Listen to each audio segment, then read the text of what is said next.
Ah, damn it. Damn it.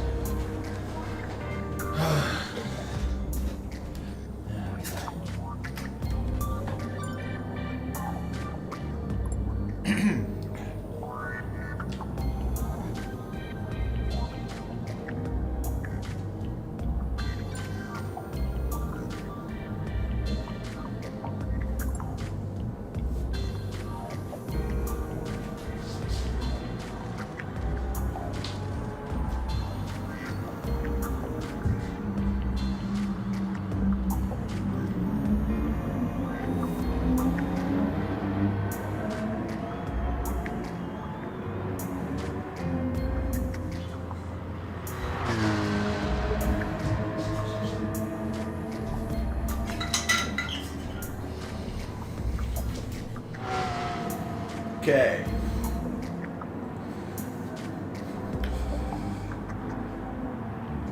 Live.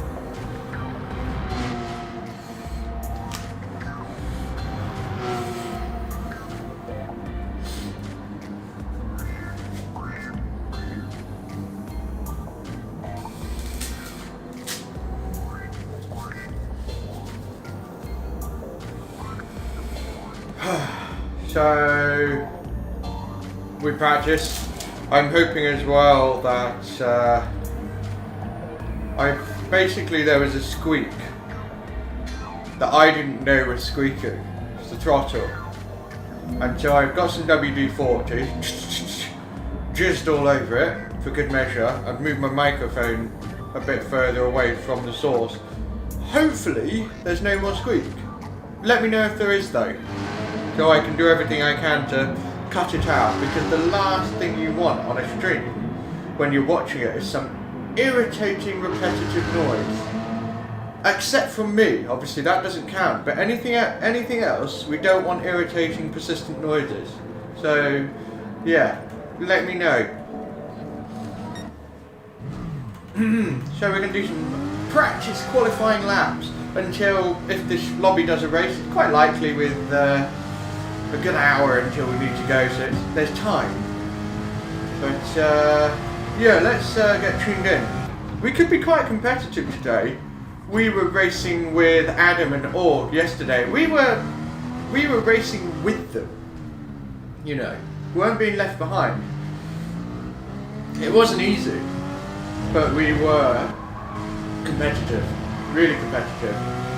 I think we beat Key's practice time by 5 seconds, which is not easy. Trying to beat Key by 5 seconds over a race distance is, it's not easy, okay? It's seriously quick. So to say that I was 5 seconds up is encouraging. Things we don't know, whether or not he did a good race time, like he felt, that was terrible, I cracked. I don't know that, so there's that. But I do know that I could have found another 3 seconds from my race time, so there's that too.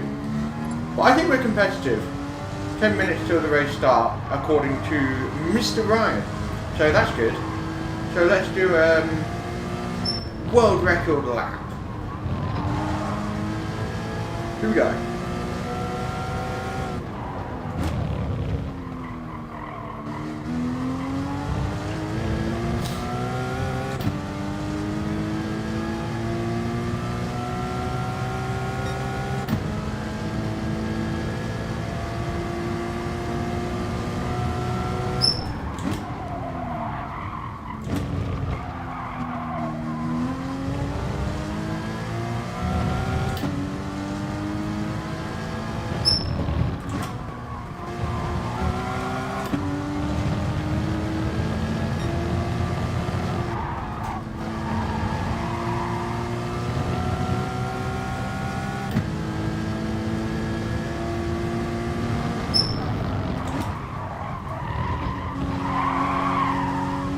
messed it up, but oh well.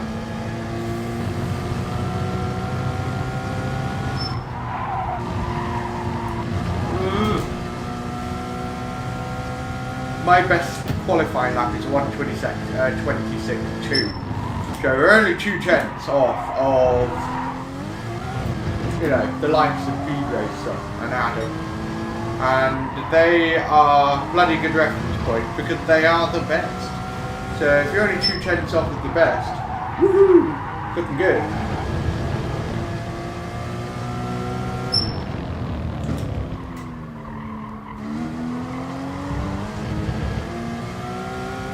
But yeah, that was an abysmal lap, probably in the 27. Yeah. Terrible. Absolutely disgraceful. Let's try and do that again. Why does it always do that? I don't know about anybody else, but I'll put pause, exit, let go, and then it goes, MAH! And I'm not really sure why.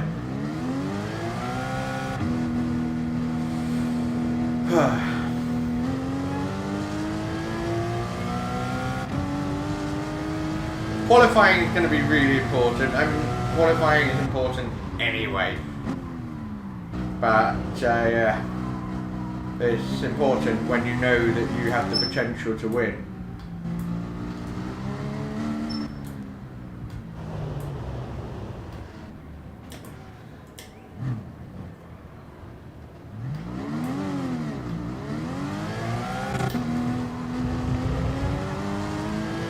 I don't think slipstream does much here, because when I was racing Org and qualifying with Org, and I followed him, I was looking at the, you know, the time difference along the straight, such as the one we just hit, this bit, the next bit, and the pit straight.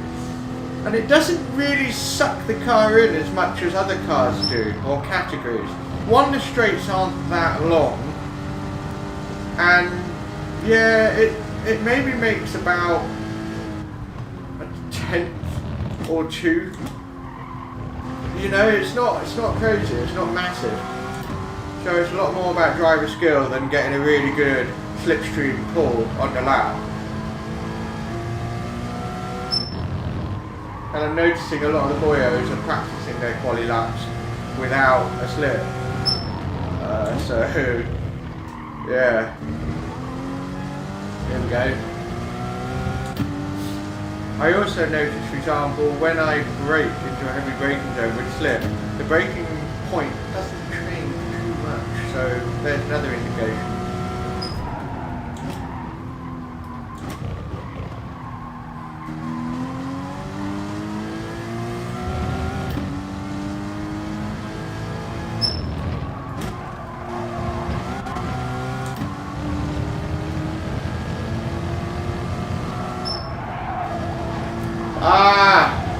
Curves!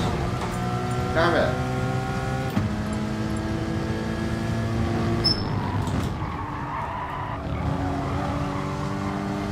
Really nice through turn 4.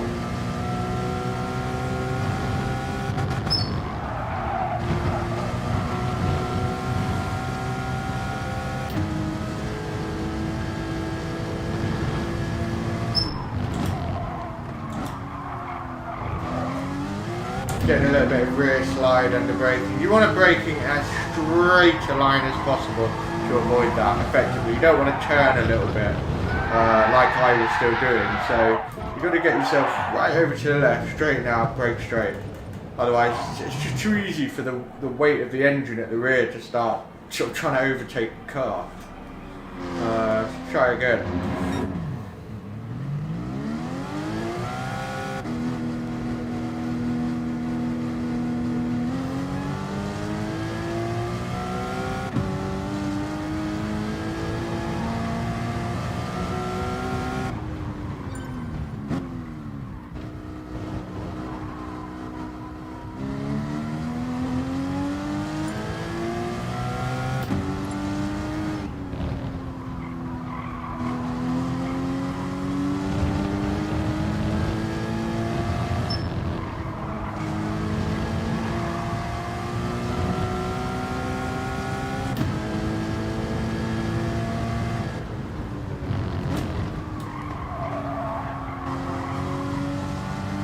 It is a very tricky lap to hook up.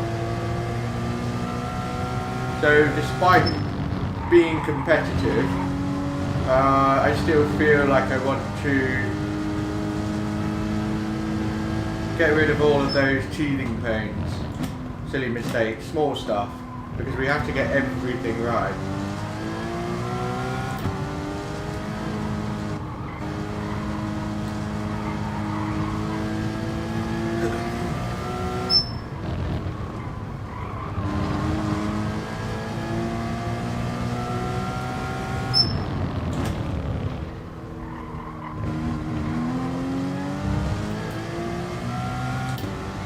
Giving Adam a nice little show when he finishes his lap.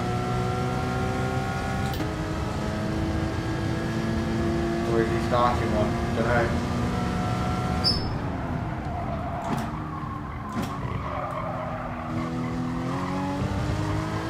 Really nice turn one.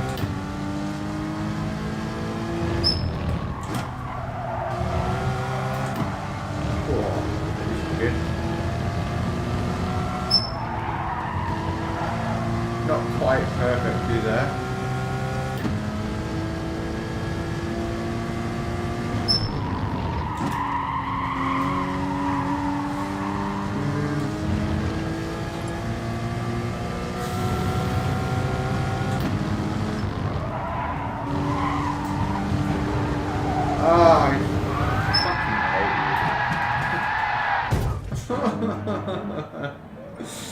Oh, you still hear a squeaking noise?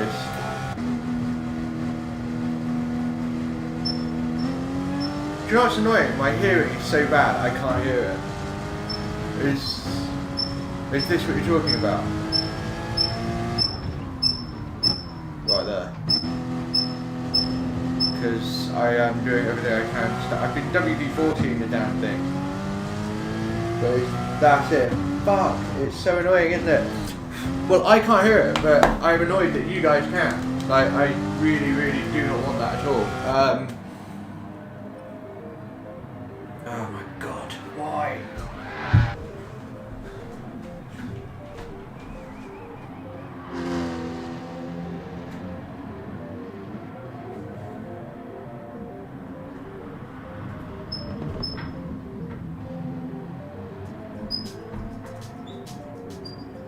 Why are you doing this to me?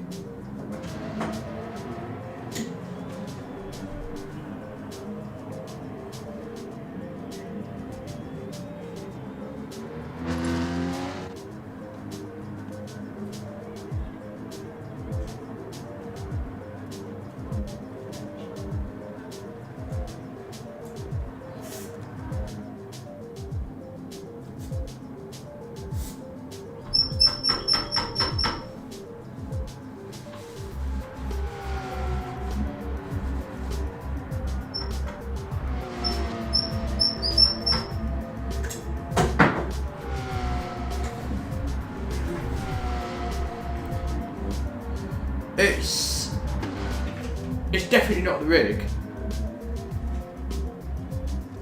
Oh, okay, like a beeping thing. So right now, this second, I am squeezing the throttle backwards and forwards because I know that that's been squeaking. Now I can't hear it, just because my hearing is so bad, so I can't hear high-pitched stuff, which it is. So, if you can hear a squeak now, then it's the throttle. She's extremely annoying. Really annoying.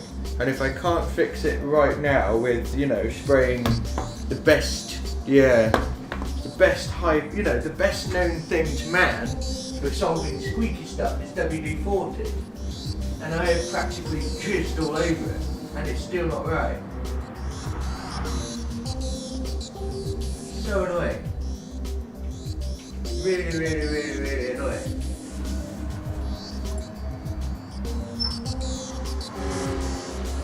God damn.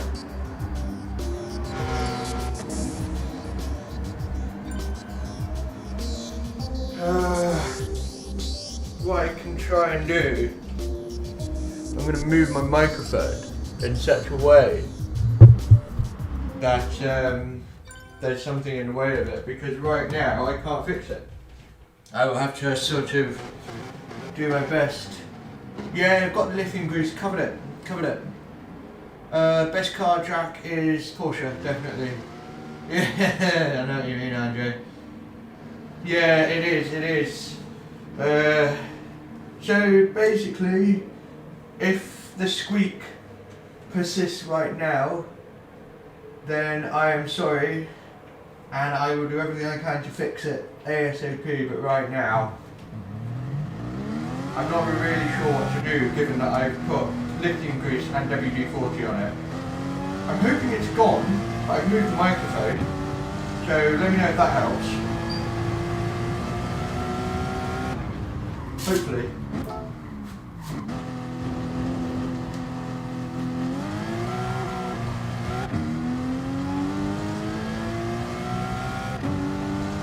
Yeah, no problem, please let me know, I appreciate it, because then I know about things that make the stream, I know how to make the stream better, and if that's a squeaky noise, or if it's what time I do stuff, or anything, any feedback is welcome, because then it makes it better for what you guys want to watch, which is what's important. Not about what I want, it's about what you guys want. I mean, that's why I don't race naked anymore, because I don't want to be disrespectful to my viewers, whereas before I like to, you know, hurl it around the track with a bit of a breeze, you know? I just liked it, and that's why I've lost pace recently. So, oh well. Ah! Okay, sis. So we're doing a practice qualifying run and race ahead of the real thing. So let's try and hook up a good lap. I know it is, but yeah, I can't be rude, you know. I just can't. Right, let's go.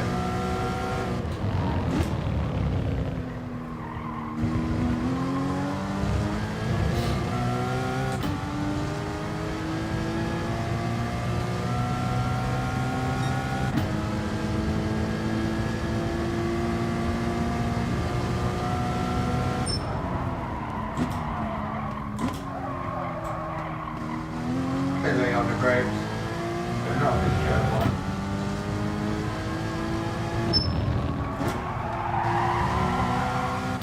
Bit of a drift.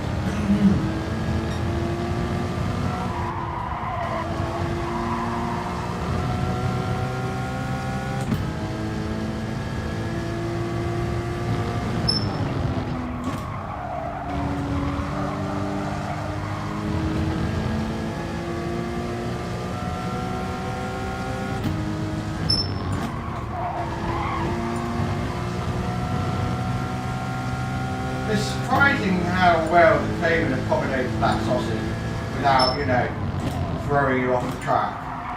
Actually, not bad. I've hit the curb and it's not, you know, shocking me. Logically is kind of a bit off-putting there. Showing all the right laps by the feel of it.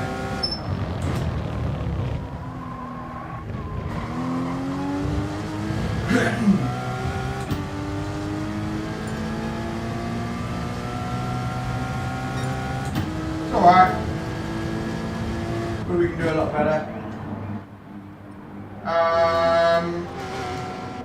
Am I loud enough, and can you still hear the squeaking? Let me know now.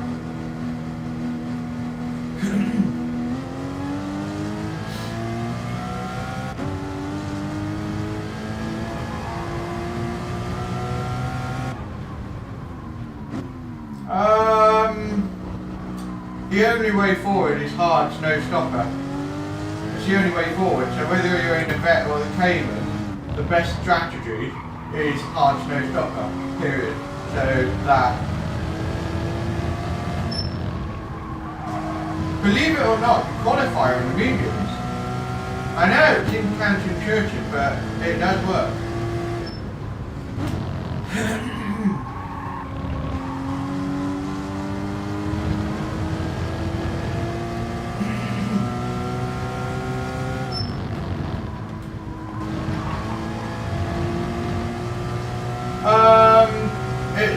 nimbler around the corners, doesn't wear his tyres out as much, and it's pretty much just as fast over one lap as the Corvette, although the Vet is stronger in a straight line and Cayman's better in the corners.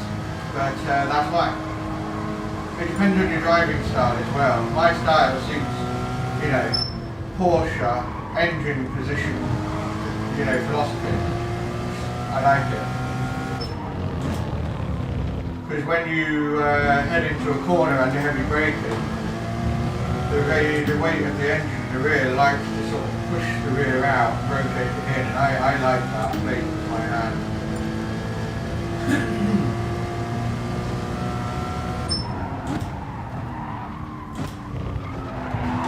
Damn it, come on! Oh, fuck's sake. Maybe, but again, it just depends on your cornering style. Because it's easy to go fast in a straight line, just stand there like that, you know. But it's cornering techers that can separate you, so, yeah. Hard tyres, no stop. Itchy thumbs, hard tyres, no stop. 100%. And if it doesn't work, driving technique.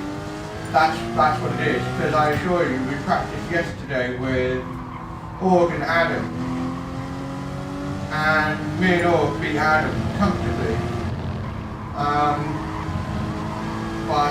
And he's faster than both of us, but we won the race comfortably by doing a hard no stopper while he did mediums up to lap 12 or some shit.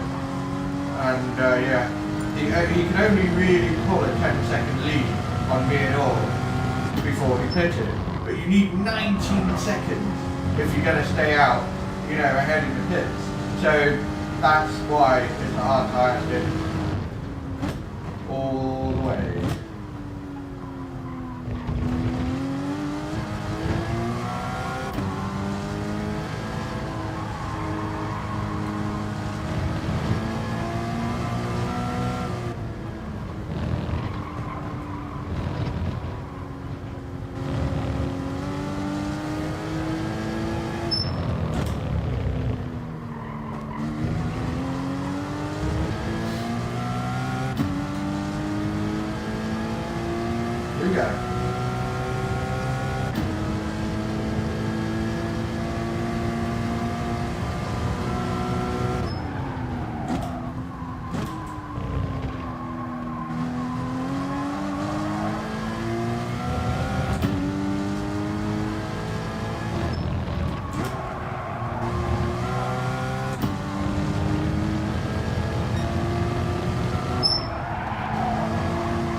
Anyone hear any squeaking?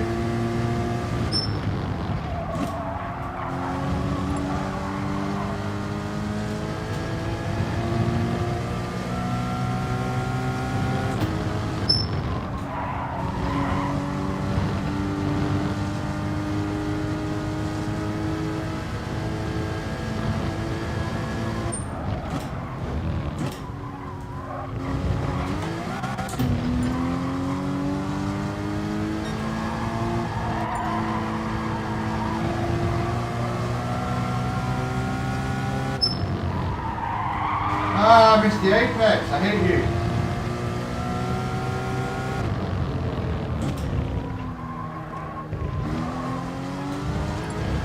But this is a better lap.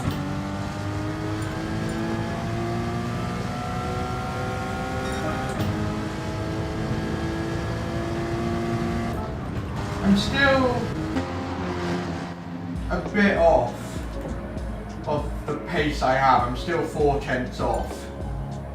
So, where am I not getting it? Penultimate corner. Penultimate corner I'm losing time, and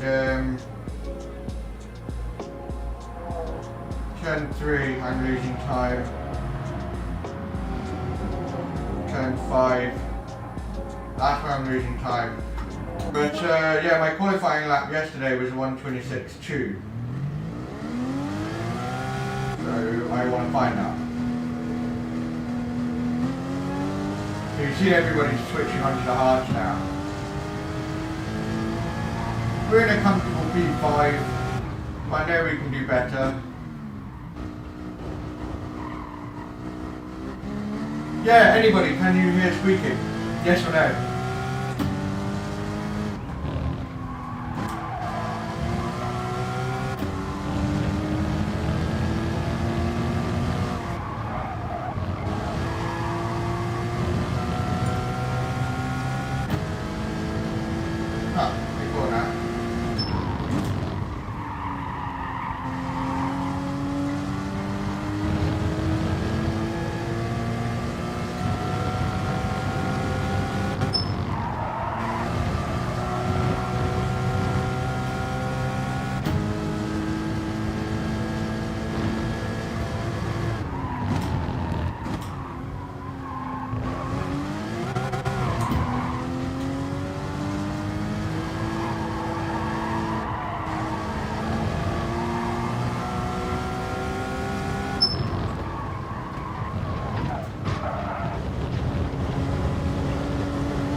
Brian shadow around himself. Ah, cool. Right, so we race very shortly. I'm a bit miffed that I couldn't get closer to my PB yesterday. You know, even after several qualifying lap attempts. I'm a bit annoyed about that. You know, I wanted to pick it up where I left off yesterday. I'm sure I'll find it. Sure I'll find it.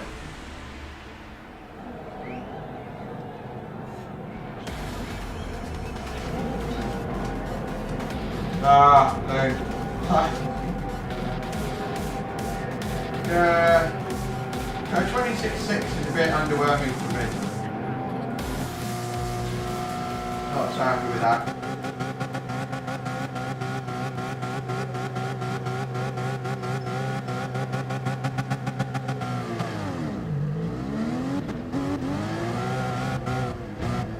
Our raid pace is solid, so that's it. And somebody else got disconnected. Oh, okay.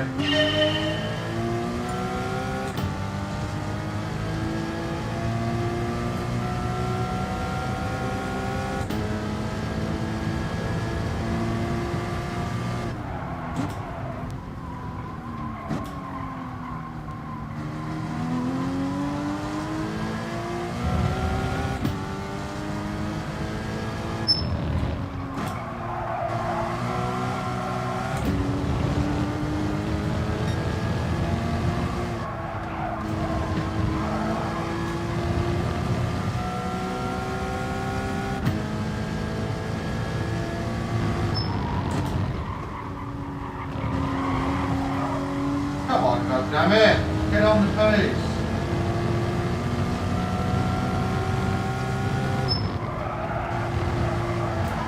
Come on!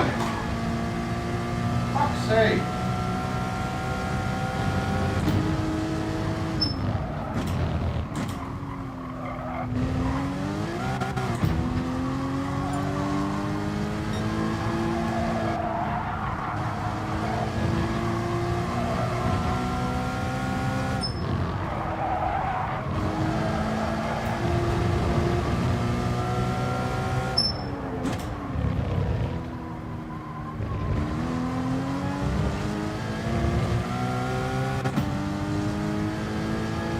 Dailies, not today.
Finding out where it is now.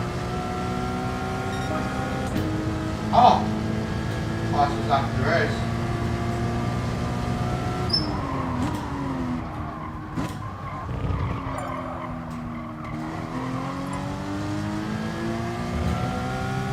Lost a lot of time on that one.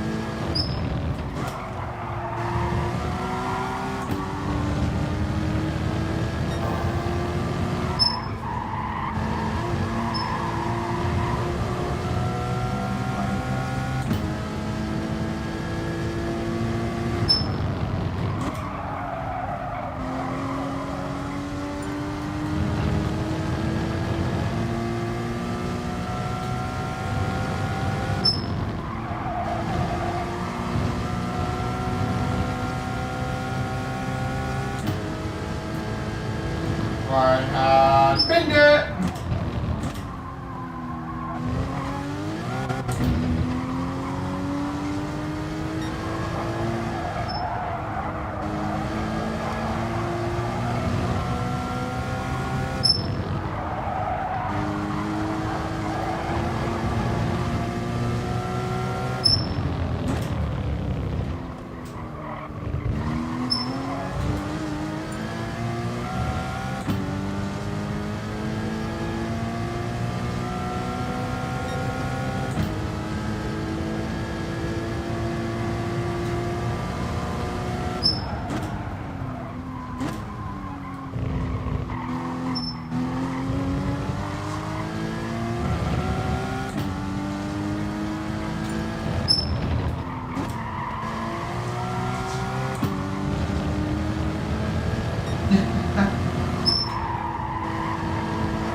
Better to do it in a lobby than the FIA race, right?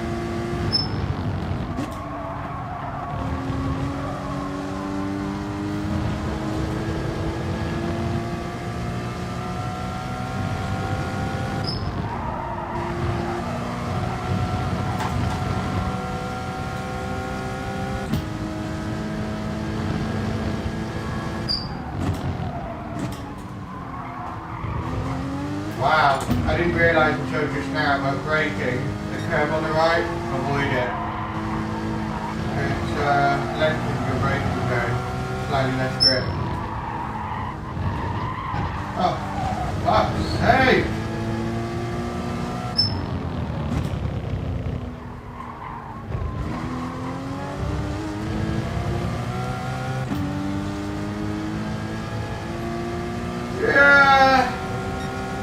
I don't know, I don't find it boring because I can just get sucked into trying to find more and more performance, always trying to better the last lap, and I just get sucked into that as opposed to thinking, oh no, nothing's happening, you know? I think it just depends on where you let your focus go. I often see, you know, people in lobbies complain like, oh that was so boring, and I get that. Like, it has all the ingredients of being so boring, but yeah, I just revert into focusing on, yeah, improving myself, and that keeps me engaged, so. It is annoying when it's like, it's stupidly hard to get an overtaking opportunity. I also quite like the challenge. But it's hard. Whoops. Went full Superman there.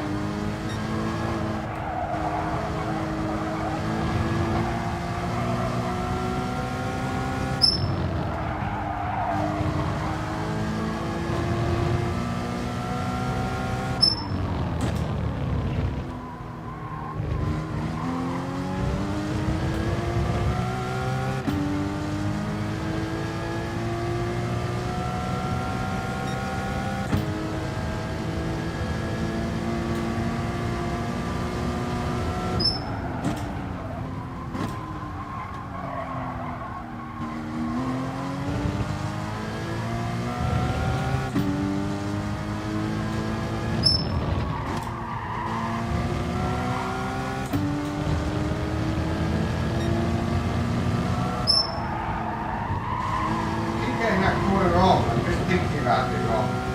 Really annoying.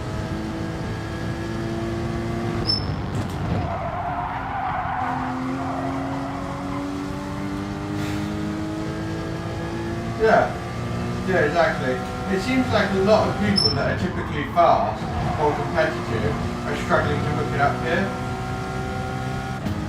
I'm doing okay overall.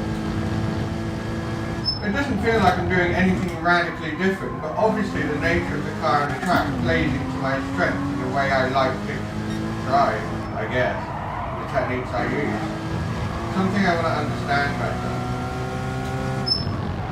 Because I don't want to continue to be one of those drivers that's strong every now and then just because something unbeknownst to him comes his way and he can't actually identify it or replicate it. I want to be able to switch up and be able to dial it up for every track that I'm not really to think of, and to understand what it is I need to tweak technically to find it, rather than just getting frustrated and being like, why the hell can't I keep up with people that I normally keep up with?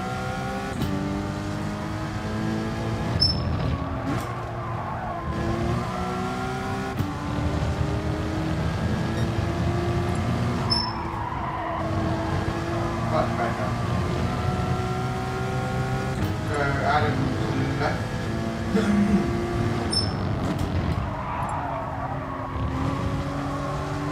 So has B race. What time is it? Come on.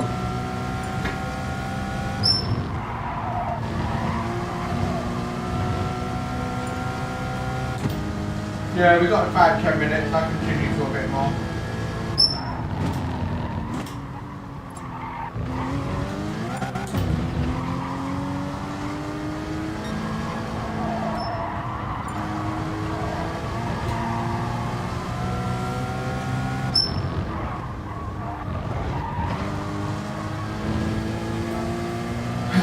Yeah.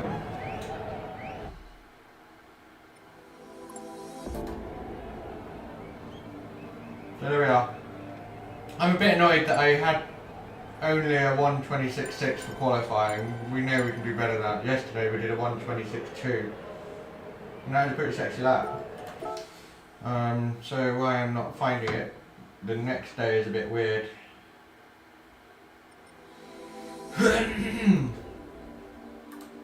So we'll go to the race entry and do some laps here. I do need toilet, so back in the boat.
Alright, so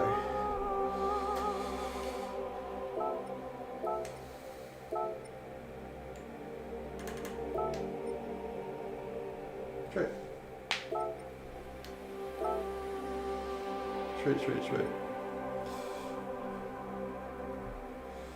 I'm looking forward to this race overall. I just hope that I hook up my qualifying lap and be at the sharp end of the grid. Like, that's what I want. Like, if I don't win races, I get equal amount of joy of being able to keep up with and mingle with, you know, the very best of the region. Williams and TRL and Veloz drivers. And not just them, there's 3A drivers and people that are not even on teams are just very satisfying to race alongside because they are that good. There's just a nice feeling that you're doing your best and it's on par with the best. It's cool, it's really cool. It's a nice little bonus. So yeah, I want to get a good qualifying result and be in a mix, obviously. And I do have certain... I can't explain it, but you just know when someone's a rival. You've got friendly rivals.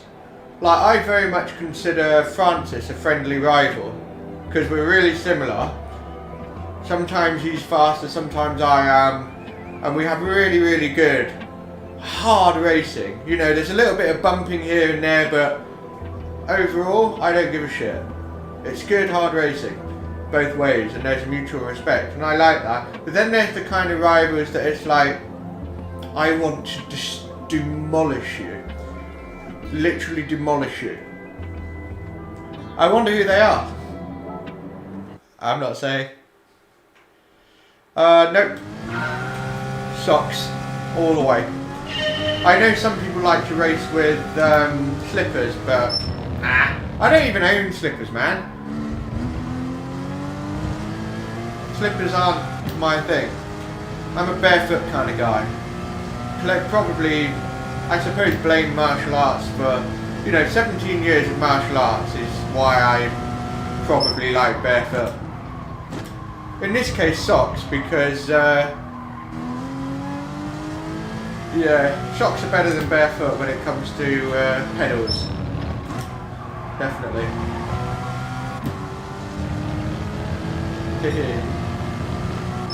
I think probably most people do socks or slippers. I don't think many people use shoes, and if they did, fair enough. Whatever rocks your socks. Ha! See what I did there?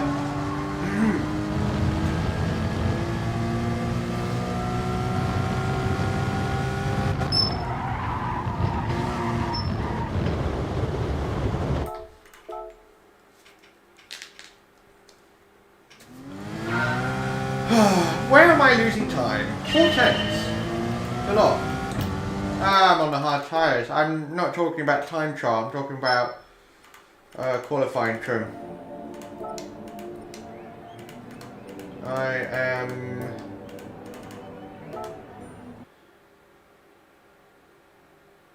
Oh, 100%. Curses, the reason I do this is so that I can give myself a shot in real life racing. That's why I do sim racing.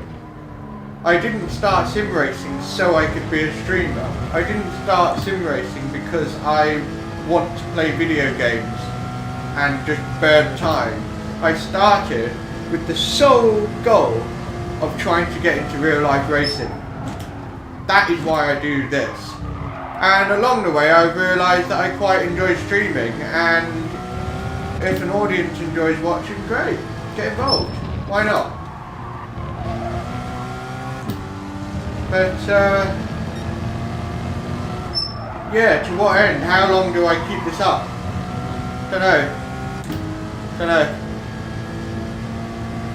I'm 100%, and the only reason it isn't, Ryan, is just depending on what you can get out of the hard tyres over one lap. I mean, my best lap on hards was a 28.1. And then B-Race's best lap on hards was a 27.7. So a good nearly half a second faster. So I think it depends, man. It really depends. But if you take...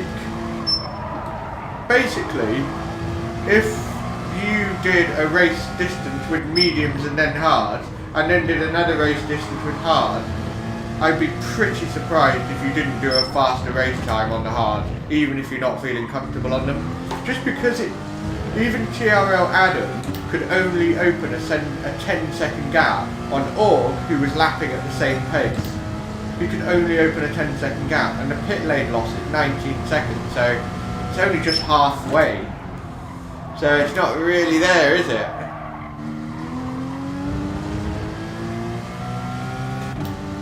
Ah, wow, there you go then. So that's a strong time. I haven't got into the 27s on hards. So, yeah.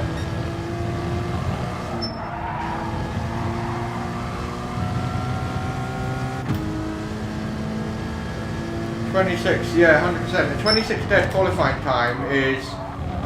That's top split pole worthy. 100%.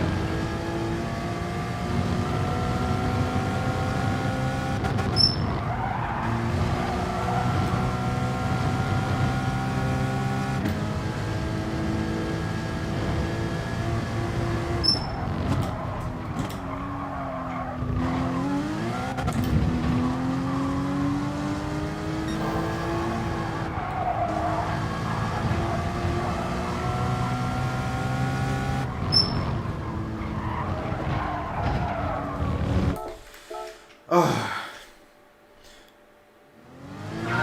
Ah, lame.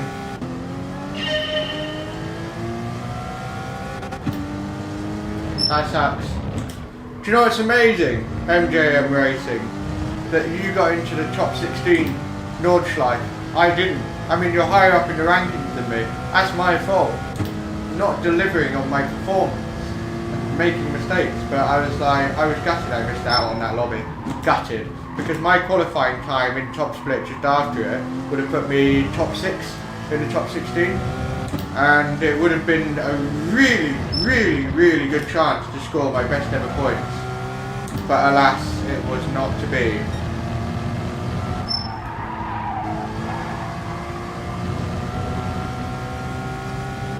Yeah, exactly.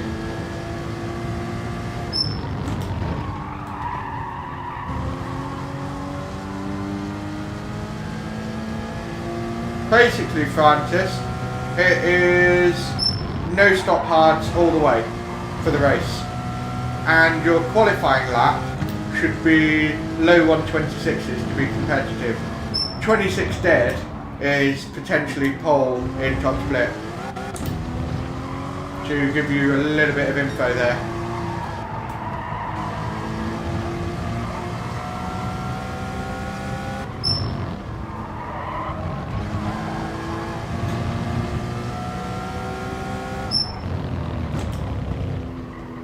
And it looks like people aren't really going for slipstream. Like, it doesn't really feel like there's much slipstream here, to be honest.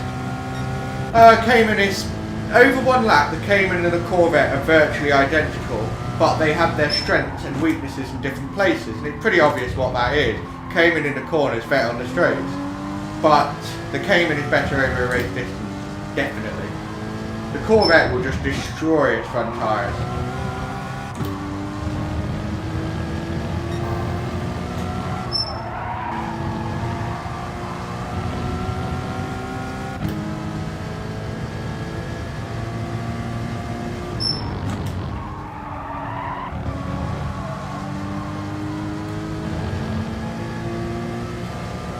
They're the only two you can use, Vet or Cayman. You don't have any other choice, which is interesting.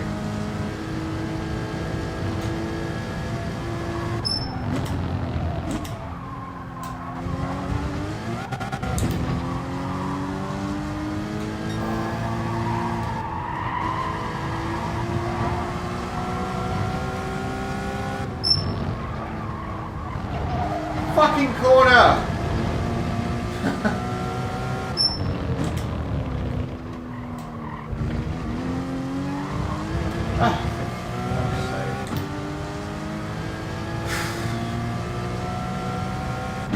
Yeah, sausage is interesting, isn't it?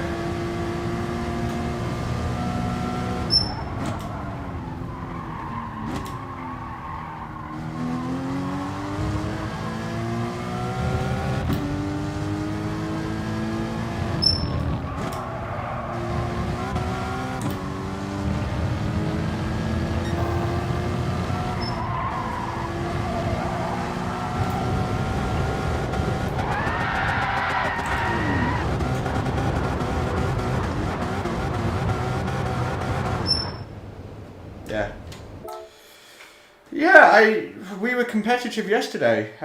We did a qualifying lap of a 126.2. That's our personal best qualifying lap. And if we do that today, you know, we will be in a good position, for sure.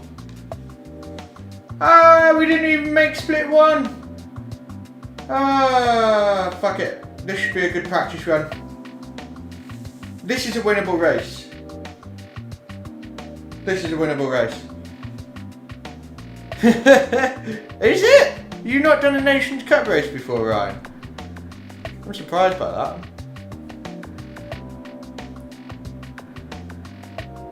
So yeah, let's win this one. I'm not saying it'll be easy, like, oh yeah, just sit back and drink with one hand. It's going to be difficult, but we can win it. Fair enough. Nations is what I would like to bother with more, because the prize for winning the Nations Cup is potentially bigger. But I tend to perform better with Group 3, Group 4 cars compared to like road cars, Group 1 and so on. So yeah. Points are meh. Well, they're alright, but I want big points. Yeah, Jono's not bad at all. He's ahead of me in the championship. But I normally beat Jono on track. I normally outperform him. Thank you very much. So we're just doing a silly little warm up at the moment. Someone's in the Corvette, BFR Cosmic. I really want to pole this bad boy. If we pole it, we should be able to bring it home.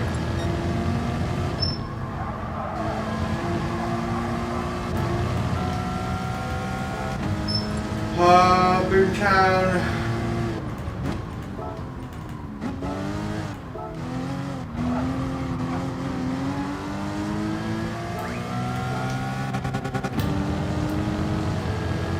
This man's in the room. I like racing this man a lot. He is a clean driver, and I've had some phenomenal races with him before.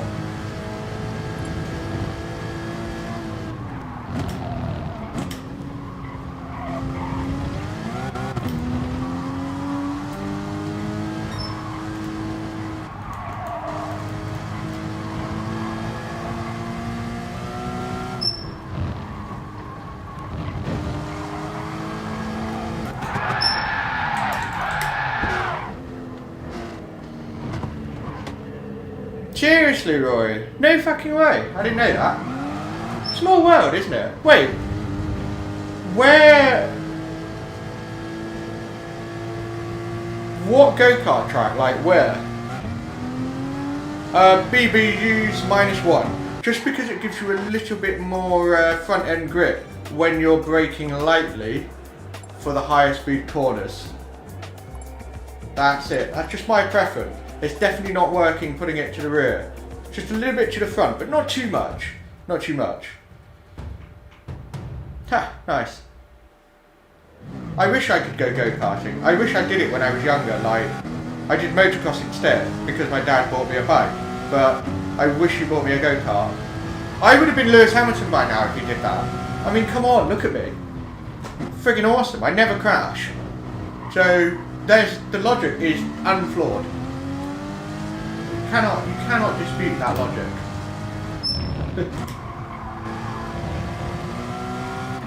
Right, let's just go out there and just smash in an awesome lap from the get-go. We're probably going to get 3 qualifying runs, so we can build it up. You're in a split after me. Woohoo! Yeah, my DR got a hit, so yeah, split 2. But we'll be back in split 1 after this race, unless it goes horribly wrong.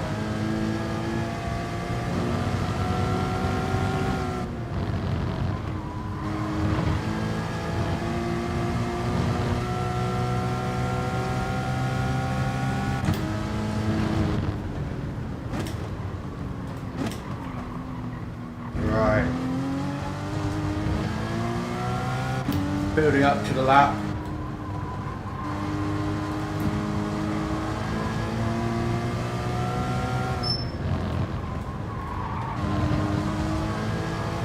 Here we go, lap number 1.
Not a bad lap. Penultimate corner, left-hander up towards the corkscrew, I hesitated a bit.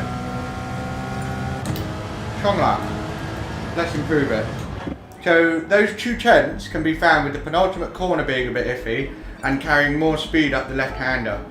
So we just hesitated a little bit, so that's where those 2/10 are. But yeah, it's a good lap for now, definitely.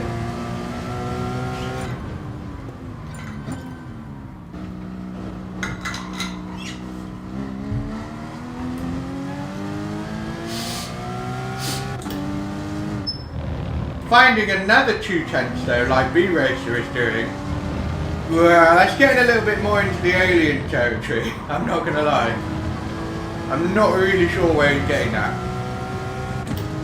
I think it could be as well, but I do know that people like Nisman and Pont are capable of snatching it from underneath us. So's Angelov, I reckon.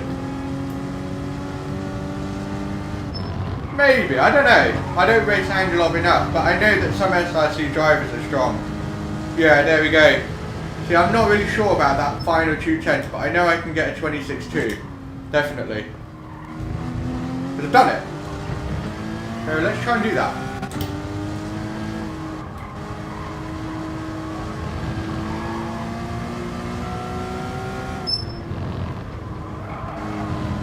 Sector 1 was just on that lap. Immaculate. Couldn't really improve it. But we're going to try. Here we go.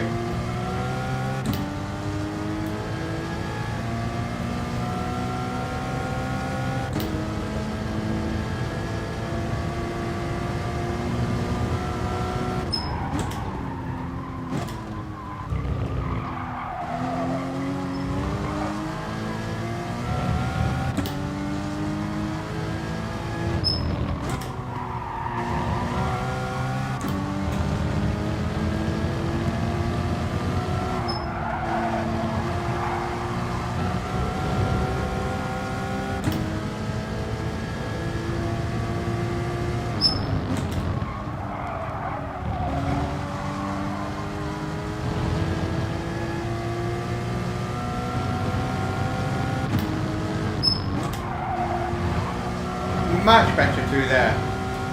Much more speed carried.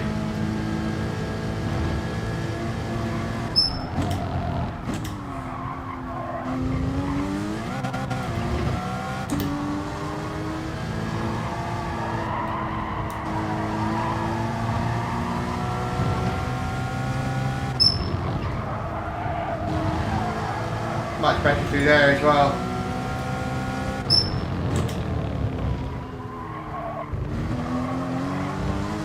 Bit iffy on the corner exit there, just a bit of understeer, but we might just improve our time a bit more. Whee! Cool. So a little bit better. A little bit better. We didn't hook up sector 1 and a couple of other bits, but yeah. We get another qualifying lap. Maybe 2. I don't know. Maybe, but I think we're probably going to get pole. So yeah.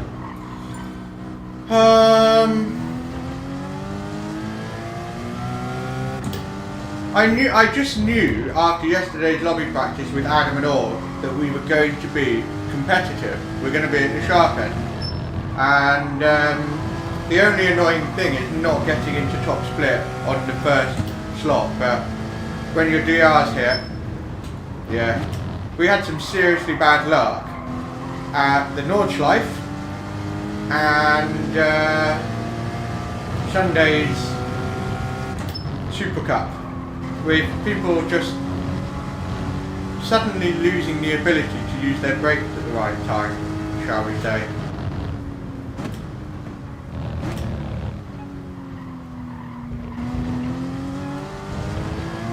I like the fact that I don't even need to stress about slipstream. I very much like that. I'll tell you what I wrote in my feedback form. You know when you do the star registration form? Basically, you get to give feedback. I'll tell you in a minute.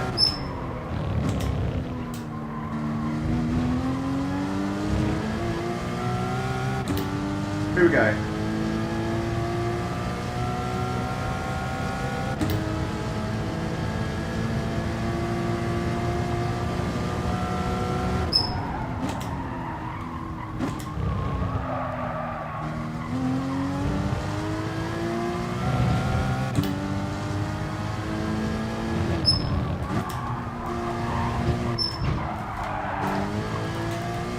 Restarted that, we've got time. Yeah, I know, chimpanzee, I know. No, we won't make it. So let's just sit back and see if we retain pole. Switch to hards, obviously, silly thing to forget. But yes, my audio is slightly delayed for the camera, I'm aware. I'm trying to fix that as well. So, can you hear squeaking? Have you been hearing squeaking over the last sort of 10 minutes? Yes or no? I'd like to know if I fixed it or not. No, 330 is a bit meh, and we have the potential to get more, like 350. I don't think we would win the first 1 or 2 top split races, because I can't be Adam or B Racer, and there's others as well. But certainly race 3 is what I'm sort of gearing up towards, a potential opportunity for a win and some solid points. 25.8. I think it's possible. B Racer's done a 26 dead without slip, and slip maybe gives you a 10th, it's not much. Yeah, I know, MK. But I'm glad you haven't been hearing squeaking. That's obviously a big deal. So I'm going to go out and do hard tyre cornering just to dial myself in. With qualifying now, if you are starting on a different tyre, it's recommended that you go straight out with the remaining time and get used to the grip, so that when you start the race you can be instantly on it. You have to remember the tyres will be cold. But yeah, when it came to the feedback I gave when you fill out the star registration form, you know, it says what can we do to improve the championship, I went off on one about slipstream, turn slipstream off for qualifying. What's the other thing? Turn penalties off for split 1 to 5 as a trial. Just do it. 1 to 5, turn the penalty system off. Corner, side contact, rear ending, everything. Turn it the fuck off. Because although you will get some dirty people, yeah, no stop with hard. Although you will get some dirty people, more often than not, the penalty system does more damage than it serves justice. So overall, I'd rather have the occasional, oh my god, I can't believe he got away with that, rather than having a multiple of, oh my god, I can't believe I got a penalty for doing nothing. I think that's a good trade. So I think we have very much landed pole, so let's do some donuts. Woo!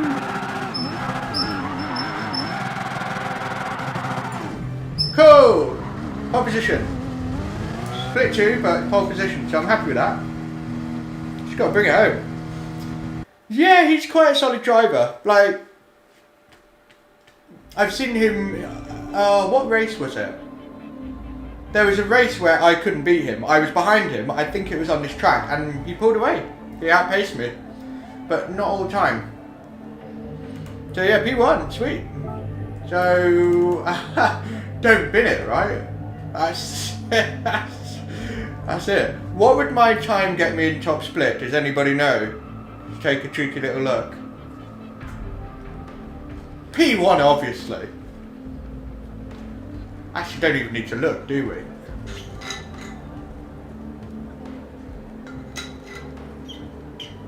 Boo Boo Racing is beatable. You can beat Boo Boo Racing at the moment. Obviously, he is not hooked up a lap. But yeah. This time would be 6th in top split. Okay, cool, thank you. Missed it. Looking up. Yeah, I must have missed it. P6. Yeah, not bad. Who would have been in front of me?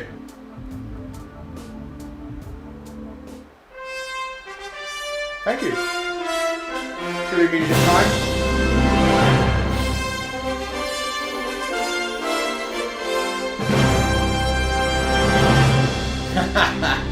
It's gonna happen now, isn't it?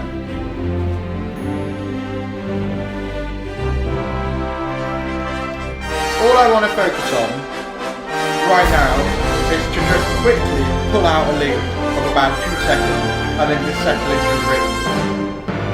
That's what I want to do.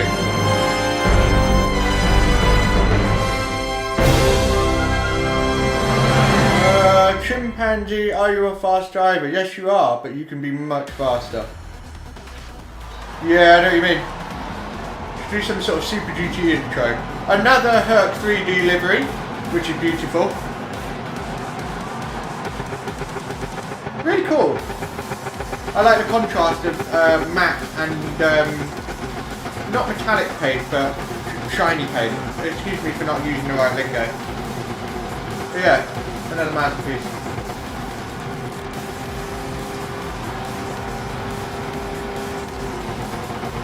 I love Porsche race because I know how to drive the Porsches really quite well in the corners. I get it. It suits my driving style, but I hate the lack of straight line speed. But when everybody's got the same thing, well.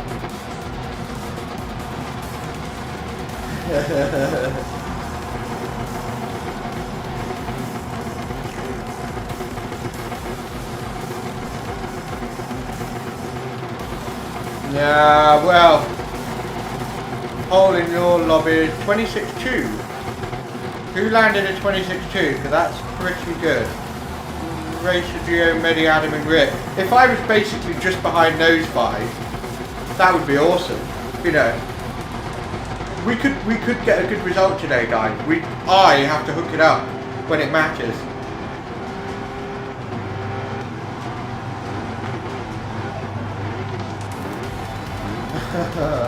Lisa, hello. You have tuned in just in time. Right, I'm turning the chat off so I don't get distracted. It is race time. Dude, wish me luck. Oh, itchy nose. Okay.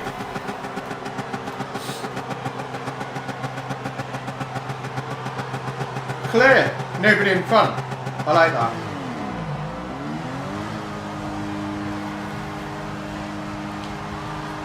We'll have cold tyres, but they're not the same ice skatey cold as they used to be. A little bit less. Here we go.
fuck's sake.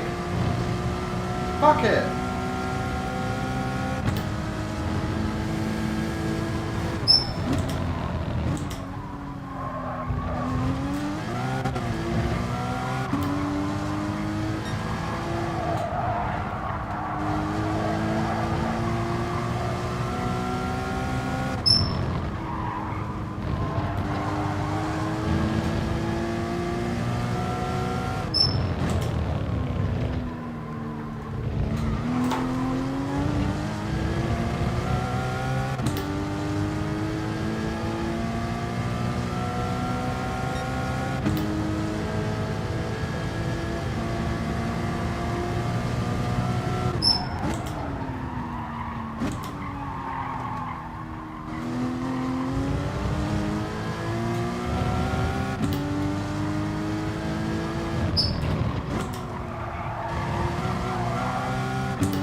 Got that 2-second gap now.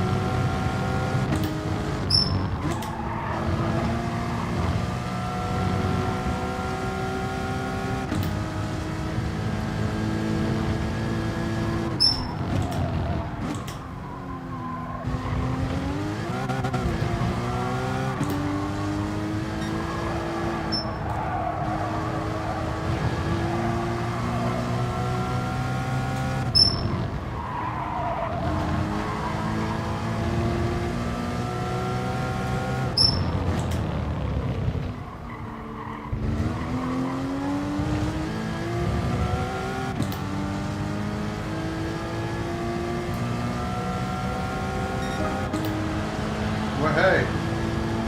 Finding our rhythm too.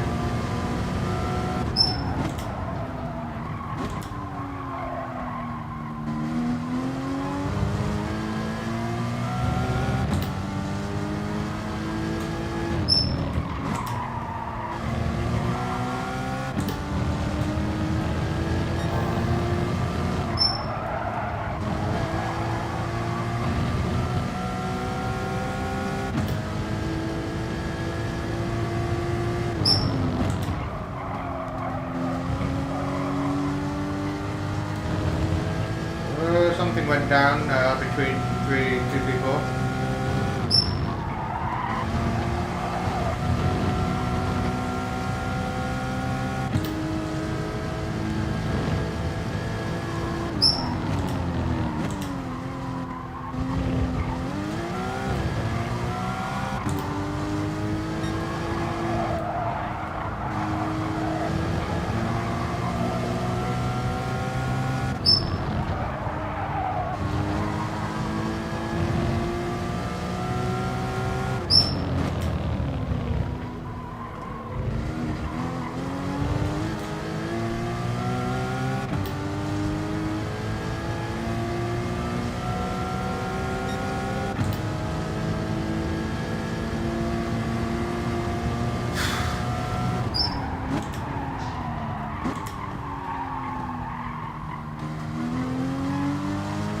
Fans are just starting to lose their magic, but I am looking after them way better than in yesterday's lobby practice.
If you're wondering what I'm thinking, it's fuck.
Oh, what the fuck is wrong with me? Why am I a bin magnet? Seriously.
Why am I such a fucking Bing magnet? Oh my god! Why?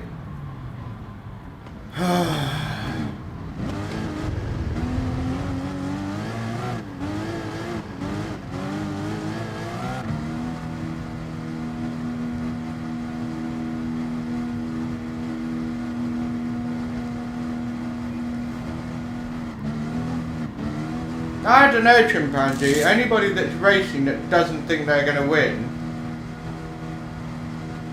doesn't have the right attitude, you know? Oh, we're going to race again. We were going to race again even if we won this split. So, yeah. It's not like I missed out on points that I was going to take. I wasn't going to take them. But it just... I hate losing. Especially when it's my fault. Why am I such a big magnet? God. Yeah, mine was crapper. Fuck's sake. Fuck's sake.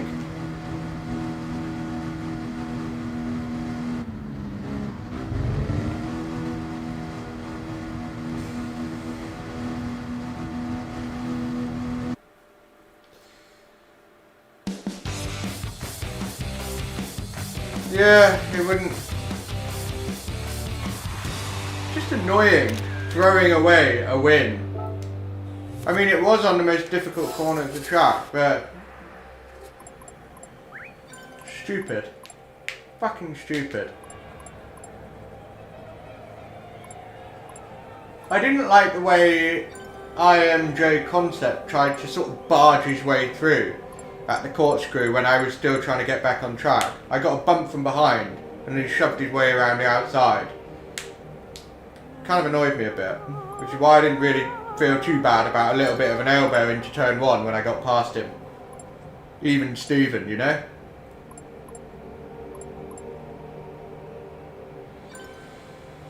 Oh. Yeah, I know, I'll get over it in a minute. I always get over it.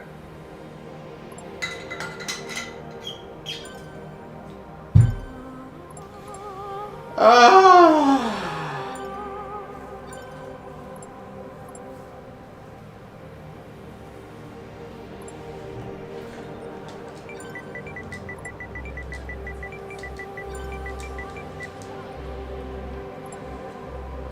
Who said that?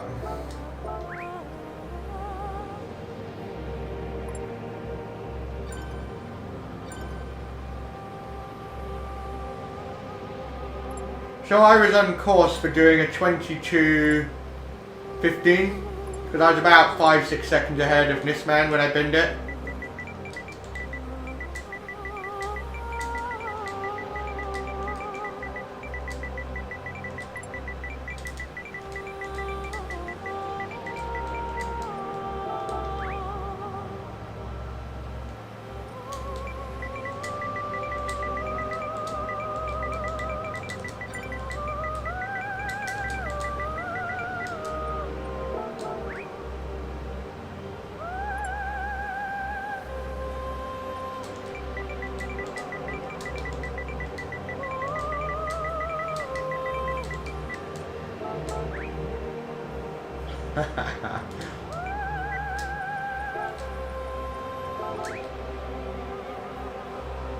Oh dear. I have 2 dislikes. Oh no. Anyway, that's what I'm what I'm thinking of.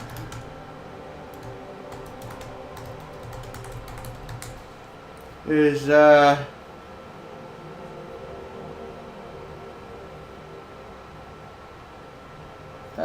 is it? We left the room.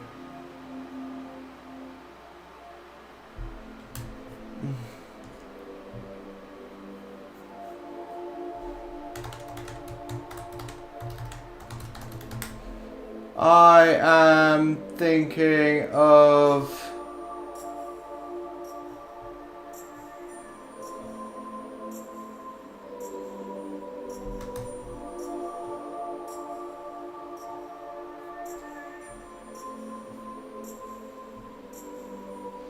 trying to find a way to just copy and paste a link. There we go.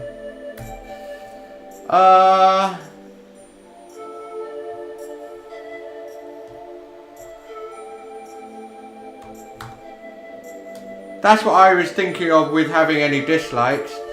Yeah, I saw you say that he was blocking like crazy. And it is really annoying when people do that. Like, I get it to an extent. But, as you say, quite rightly, you end up losing 10 shitloads of time to the person ahead of you. I don't know, I didn't see it. If you've got the replay, please share it. I'd like to have a look and see what he was doing. But yeah, when people block like absolute crazy, even if it costs them 2 seconds a lap, it's like, come on, what's the point? Because before long, you're going to have like 10 cars right on your ass, and then it gets really ugly. Nah. No, it's not. That's PR1 Manu. That is TRL Manu Rodri. It's not Rodriguez. Or maybe it is. Don't know. It's annoying we've binned it, but like I said, we just need to get back into top split. Yeah, exactly. Like, I was, about 1.5 seconds ahead of Ponce, and then all of a sudden it was like 5. Ha! What the hell happened? So that is a bit excessive for sure. Woo! I got like banging. driver rating is, it'll be up, but I'm annoyed it wasn't up more than it could have been. But we'll be onto the top split now, for sure.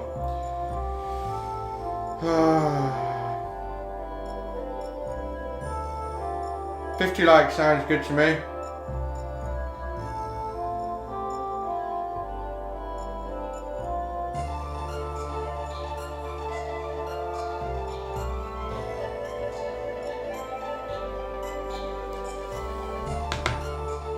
Yeah, chop driving. I mean, you got past Ponce, and that was a crucial move ultimately because all you had to do was wait for me to bin it, and the win was yours. You know, so you gotta do. When Dilster is in front of you, you just gotta go, ah, fuck it, I just sit and wait, because it's gonna happen. I don't have to work hard to get past. just do that. Do. Oh, there we go, thanks. Wave on the way past. Yeah, that sucks. Ah, what a donkey. I know! And that's what I was doing. I wasn't even fucking pushing. But I just had this, coming into that uphill left-hander, I just had one of those brain funks where I went, oh, and I just sort of hesitated and it, yeah, that was it. Yeah, 330, can't complain. I'm eyeing up more because I know I have the pace to do it. I know I have the pace to do better points, so I'm going to hang on to that. And we will be rocking and rolling in half an hour, that's for sure. What are the Group 3 daily race times looking like? Okay, cool. But I don't think that any of those will be the race car. I reckon the race car will be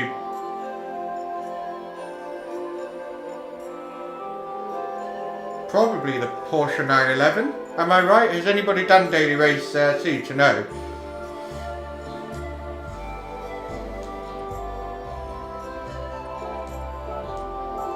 Wong Baguette, has he set a time? No, he hasn't.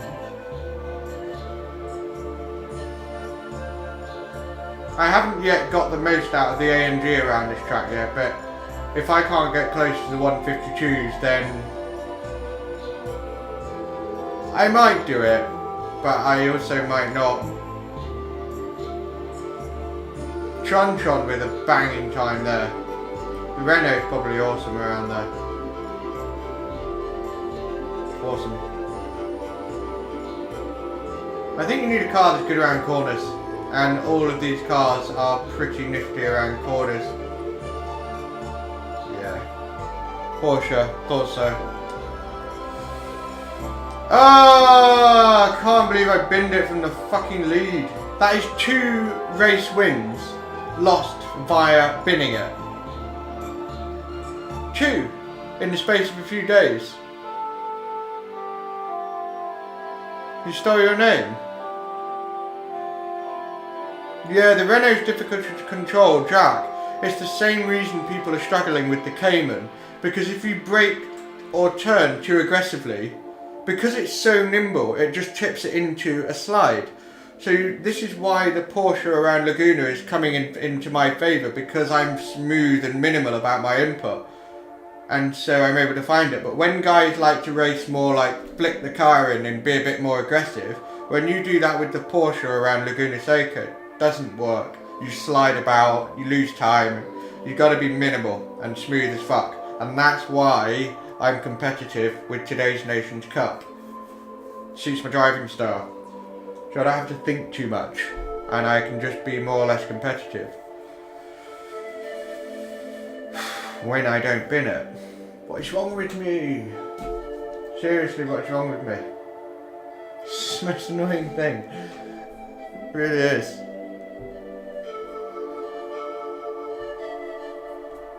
So, yeah.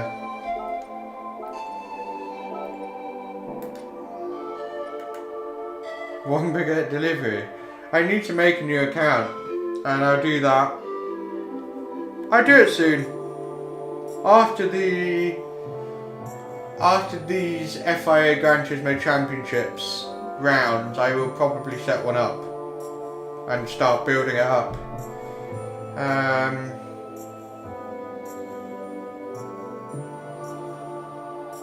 Yeah. Or maybe I'll build one up sooner, I don't know. But I would probably call it something like, I don't know, I might make it a mystery. Or, yeah, down to 59 are you? I'm up to 72 again. But we missed out on potentially going up to 73. Ah, the bloody loss. It's such an idiotic loss, isn't it? It's just like, you moron. What is wrong with you? It's your own fault. Fucking irritating.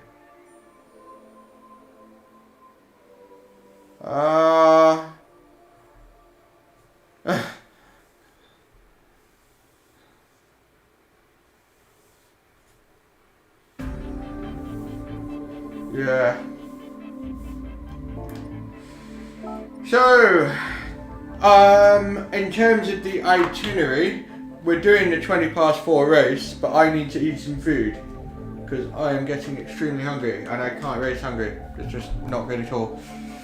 So I will be back in, yeah, 20 odd minutes, and then we'll pick things back up and rock and roll for a top split race and yeah, bring it home.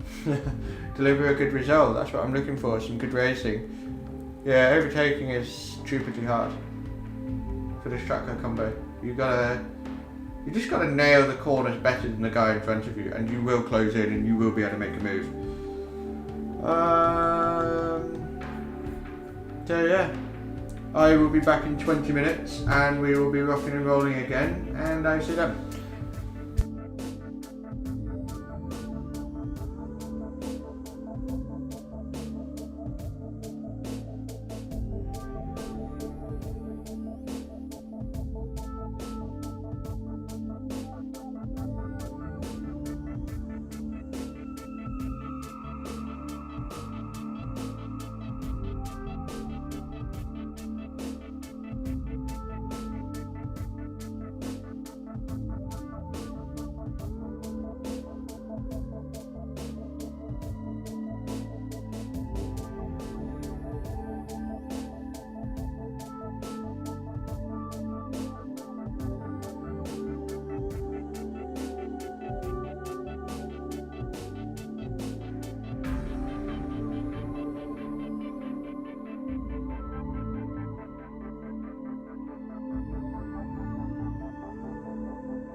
Okay, we're back. I'm a bit of a just-in-time kind of guy. Yeah, just in time for the race. Just in time to bin it before I finish a race. Yeah, that's my style. But we're back. And hopefully we will do better. It was more of a kick in the bollocks rather than painful. When I crashed out of the lead for the Nordschleife, that hurt. But this one was more just like, oh my god, again. It was just, yeah, because we were gonna do another race anyway. But if it was for big points, 350 or more, I would have been really fucked off. But like always, after about 10 minutes, I'd get over it. Maybe a bit more. So, should have top split.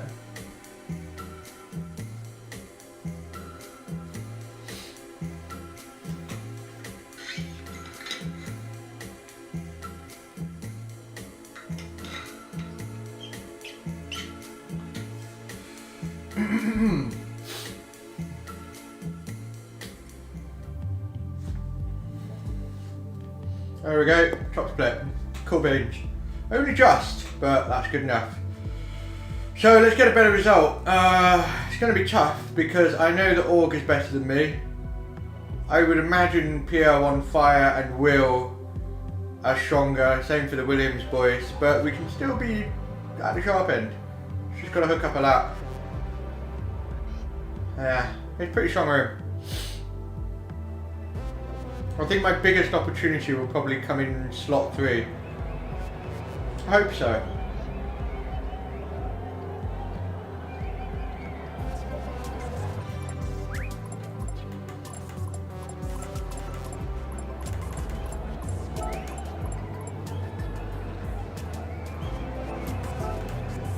I need top 4.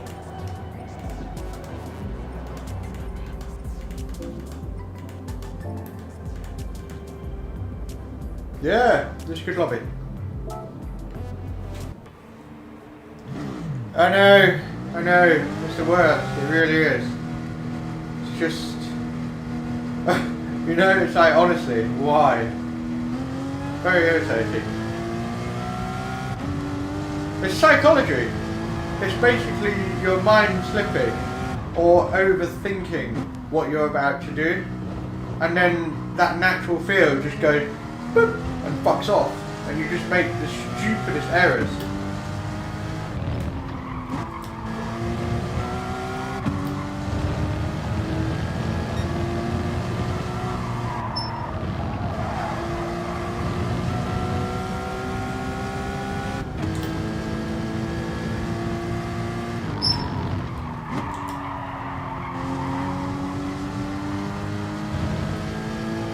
Thank you very much, Francis. Same to you. Same to you.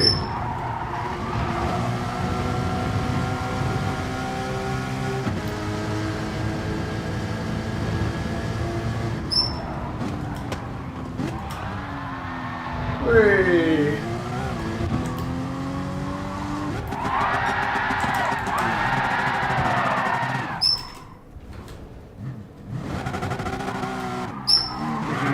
Sense, right?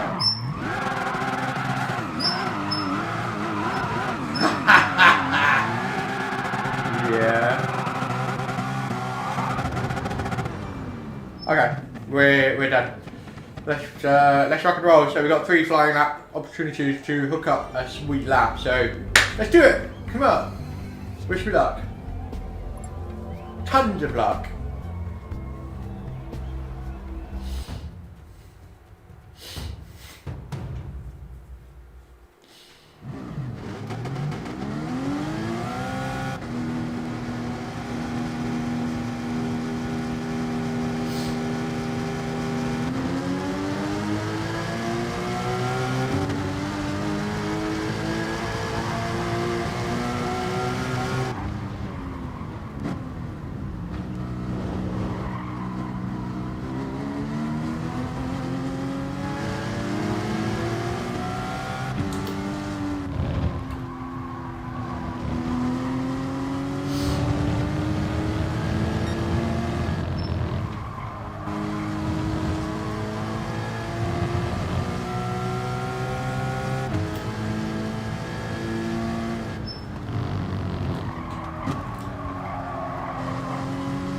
I'm not really fussed about slipstream, and neither is Org actually. He will just get on with it, as will I. Williams Adam looks like he'd just go for a solo lap. I think it's probably best. But yeah, we'll just hang on.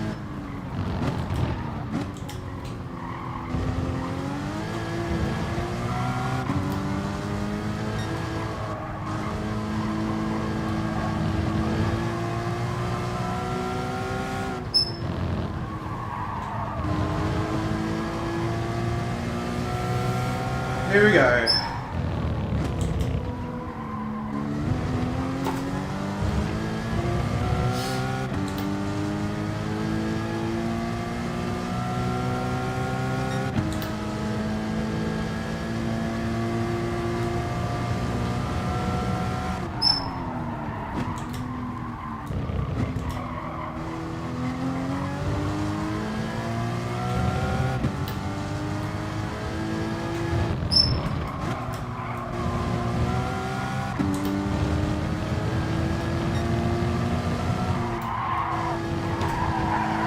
Bollocks! Wrong angle! Twat!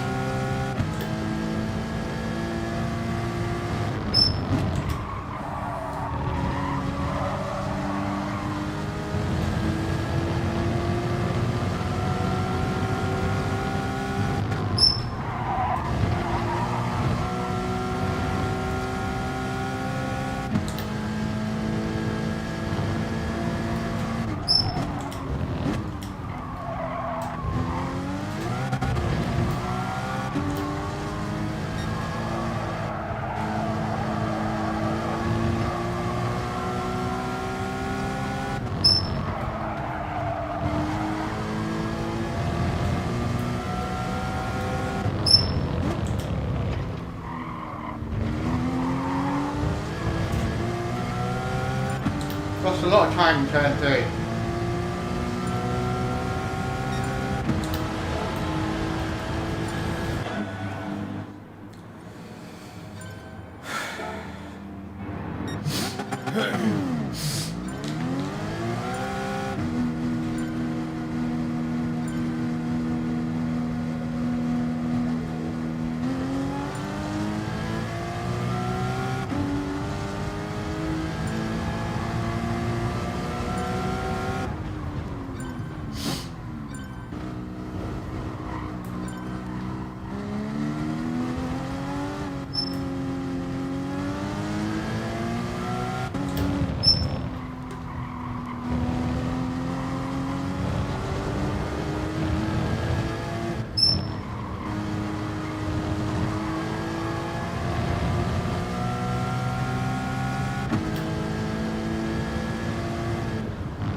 Oh, you dickhead! Come on!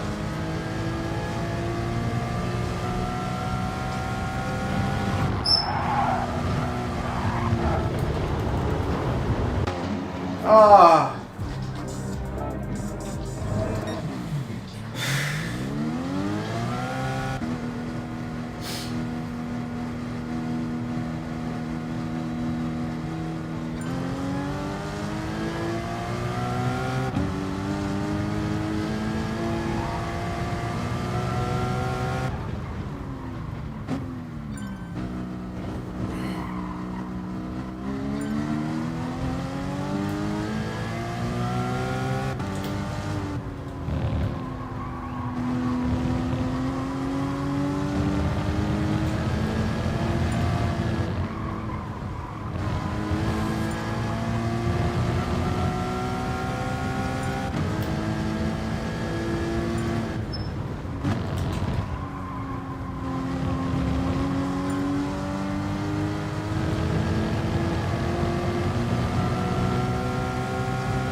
Oh my god, what is wrong with my brain? It's just... Oh, I can't relax.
Not a good lap. Fuck it. Fuck it. Annoying. God damn it.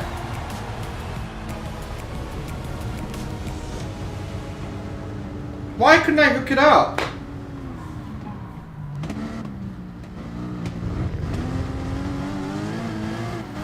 Oh. Psychology is everything, and I completely lost it.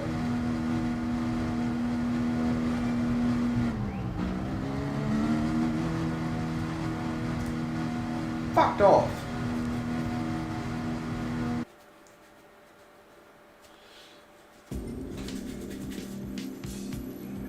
It's a shit lap.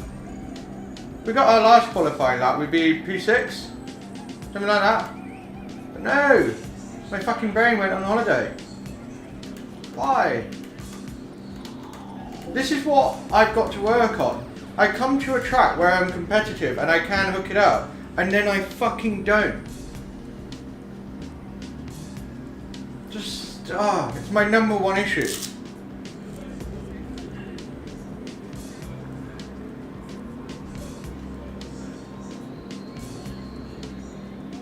Bullshit. Absolute bullshit.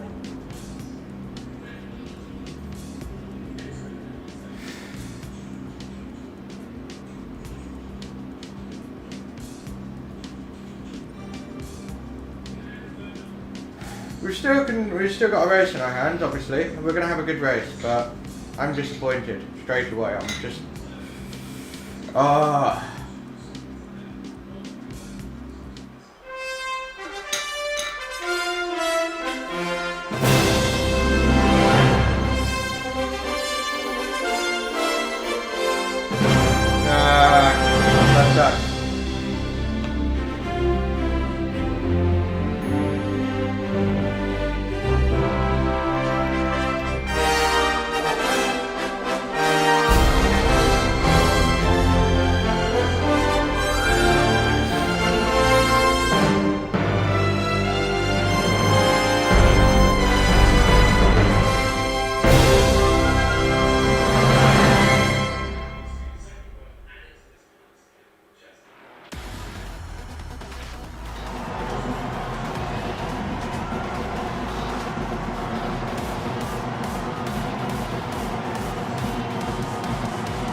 top 5!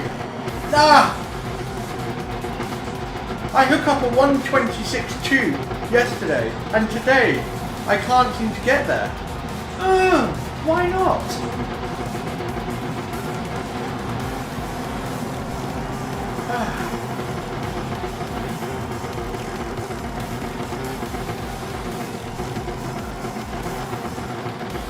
So 2 races have been wasted. 1 because I didn't even get into top flip, and 2 because I just... Yeah.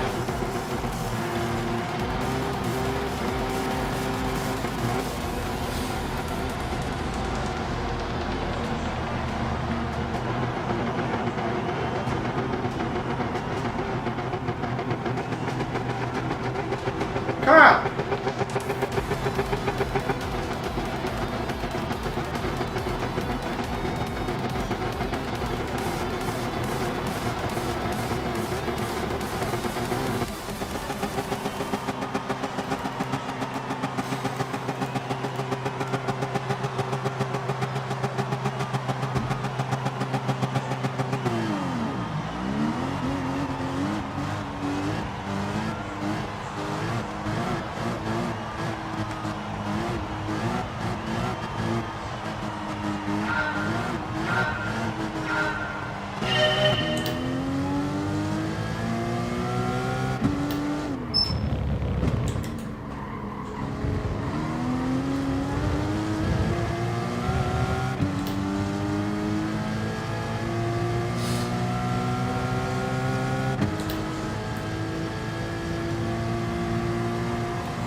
God!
Oh my god, what is wrong with me?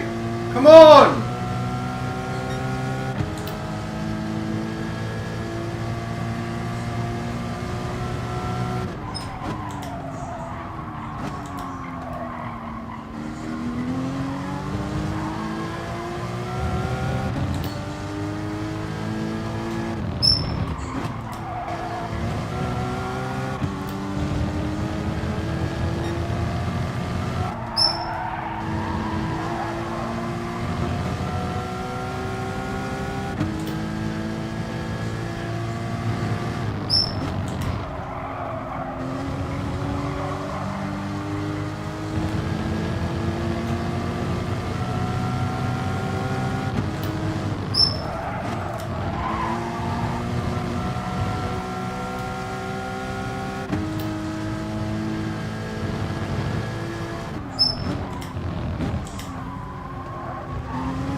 Come on!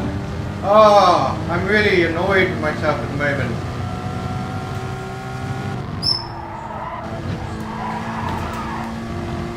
Just constantly getting it wrong.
What is wrong with me? I don't understand what it is. My brain's just... I can't get it. I can't hook it up.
Key will be even more Why did Matty get a penalty? But yeah, Key will be more pissed off than I am right now. I'm really fucking pissed off, but I'm pissed off with myself because I just completely lost it. Like all that comfort and how it felt yesterday just gone. Very, very annoying.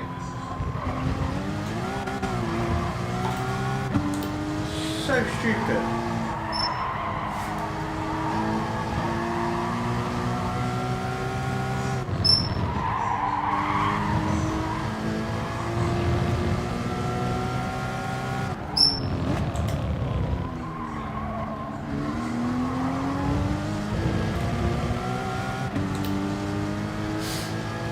Key will be really pissed off. I don't know what happened, whether he lost it on his own or got pushed off.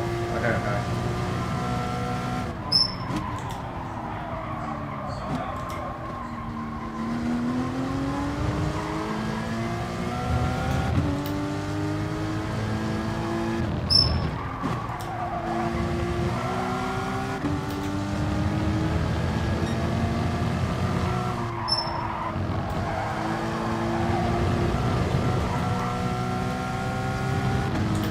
It's just those small mistakes constantly happening.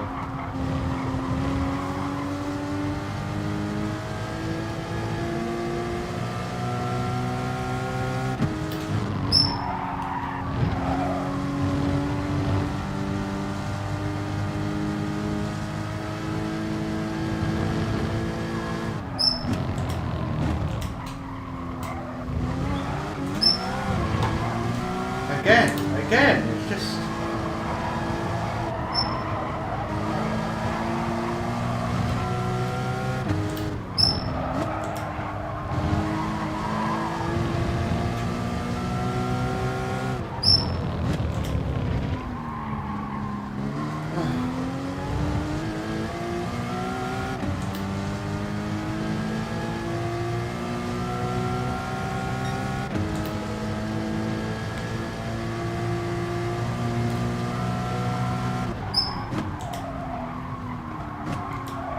I am faster than Ollie in the house, but I can't fucking get past him because I keep making some idiot error somewhere.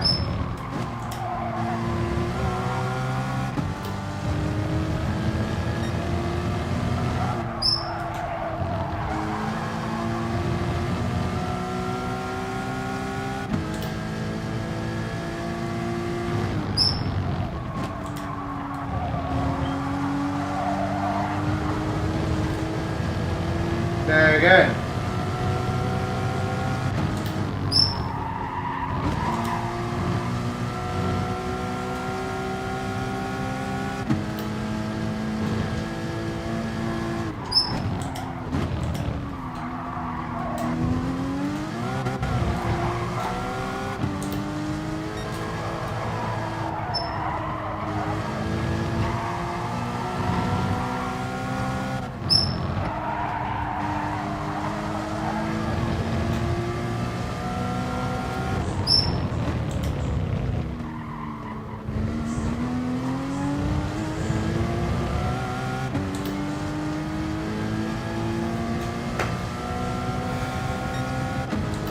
What an anticlimax. Absolute anticlimax. I come in feeling confident and knowing I've got the potential. And I just pull out this absolute shite qualifying. Shite racing. Oh, I'm pissed off with myself.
pretty pissed at myself. Just ever since I lost it in the last race, it's like I've just sort of it's the worst. I've had this experience before where my brain just goes, I can't even feel it or explain it, I just know it's there, where you just lose that feeling of the track and how to negotiate it. And you just sort of overthink every corner because you can feel it's gone, and that makes it worse, which makes you think more, which makes it worse, and it just spirals. And that's what happened.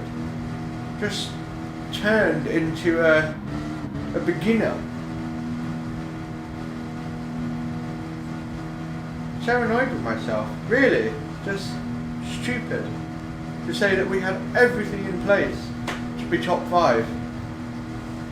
God damn it. Lord knows what happened to Key. Lord knows, but he would have been pretty upset with that, I reckon. Maybe 4th or something? We'll look at the replay, and then we'll go straight into a lobby and just practice. I just want to practice qualifying laps and find it again and get it back before the next race slot. Yeah, I'm really fucked off with myself. This is precisely what I'm talking about when I say that I need to work on being able to hook it up when I'm competitive and when it counts. Today is that day, and I'm not hooking it up. I don't know what it is. I think a part of it is because I know that I could get a good result. You start putting a little bit of pressure on yourself, like, you're not as relaxed, and it is very annoying. It's difficult mental balance to strike. I've been practicing trying to strike this sort of mental balance for years, and it's so difficult. Some people are better at it than others. Some people are much worse. You know, some people lose their mental balance over nothing, and you're like, oh god, come on, man. No. Pull up your big boy pants and pull yourself together. So, let's have a look at the replay.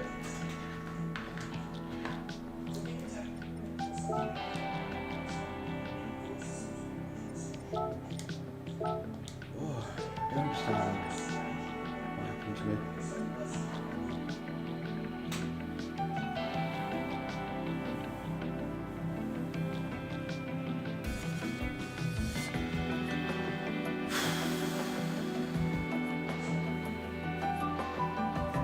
Really frustrating and disappointing.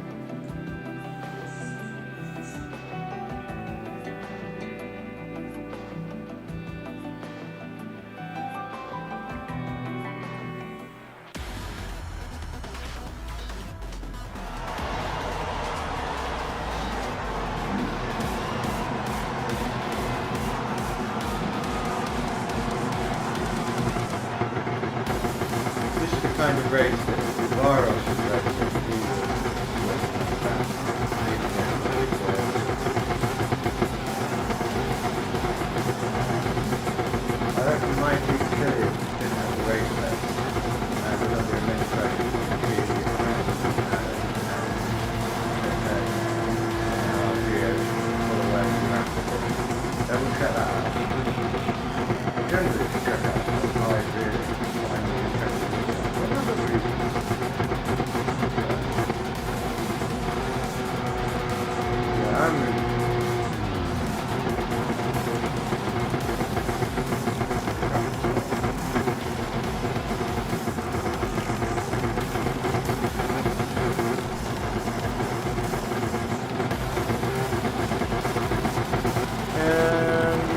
Okay, check back.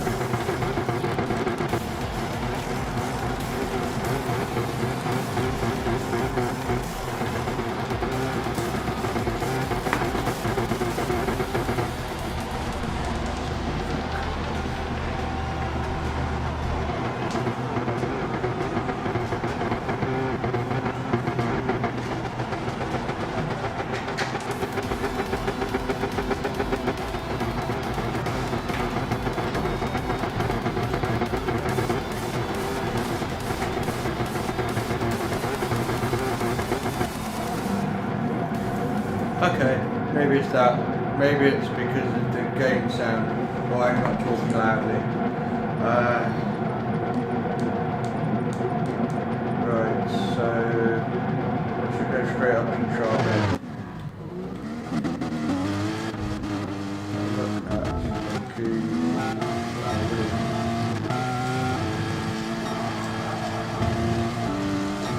So all these well at the moment. Then Killian starts to get out of shape really, doesn't he? Adam's got plenty of move, but no, he's a bit far back. So. Great one there, so 4x one there. Yeah, you can kind of enable Geo to pull away, get a comfortable lead.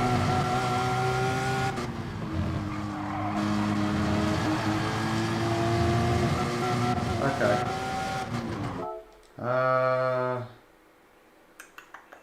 Just trying to think.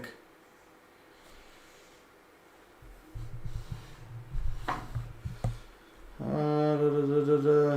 tell you what, once we finish this, I'll go out and I'll change the game sound so that it's not too high. Now it's good. Okay, let's change the position. So, because I didn't want the microphone to pick up the squeak of the throttle earlier. So yeah, come in. Right. Here's where it gets a bit more interesting, of course. You know, it's easy to hold the inside from the corner.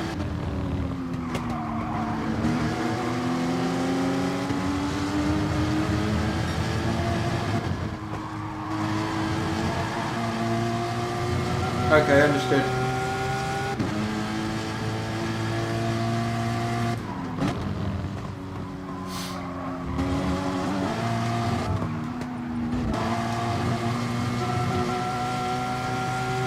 Yeah, Killian's just not hooking it up in terms of race pace, which is what the problem I had really. Braking way too early on the course route.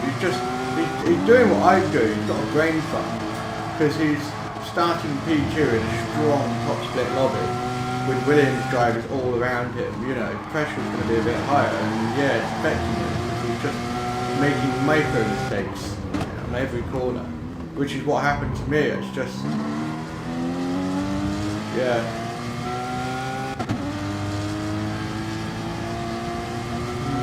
Not really sure why he's trying to hold the outside. Maybe prevent me from getting through, I guess. I don't know. Whoa. Yeah, it does get interesting there, doesn't it? So that's key in a bad position with respect to Coco Williams, who is definitely going to try and get the inside. He's probably going to win it. Yeah. It's not a good position to be in there. But that's a shame. Williams out of the series. We're on the outside there, picking a few cars. We'll be on the outside of the next corner, so I would typically always do a switcheroo for that corner. Doesn't mean I'll get it right, but it means that at least I'm not on the outside of the next one, which is the worst. But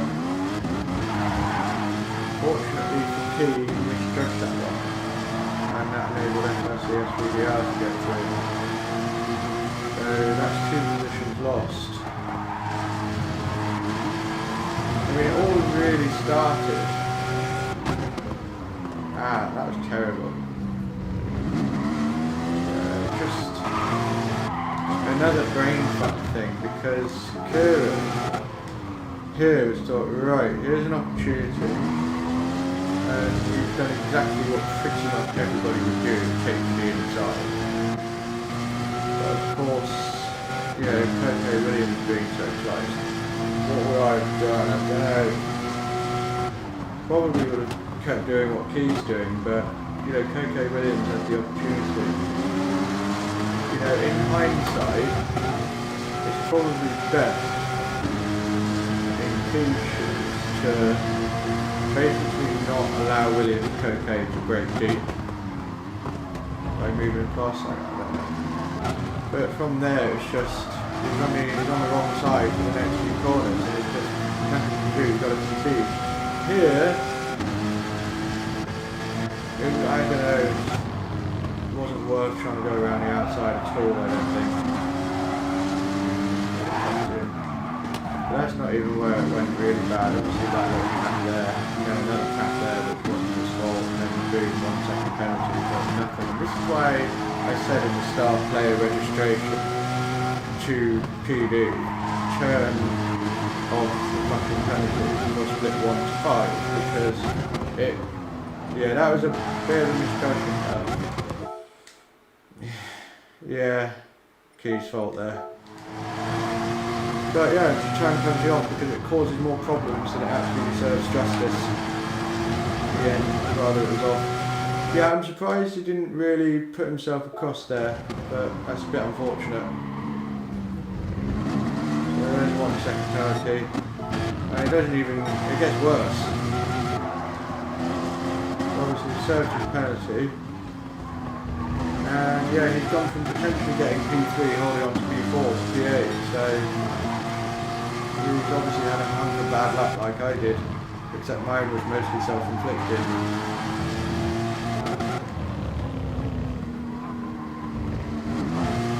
It still hasn't gone from bad to worse yet. It's much, much worse. I'm curious to know why. We'll sort of get through. Yeah.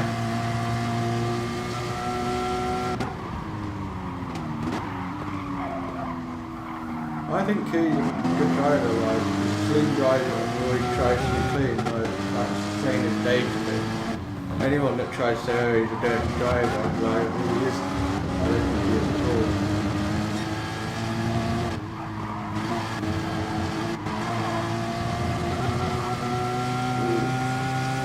Yeah, he didn't lose it there.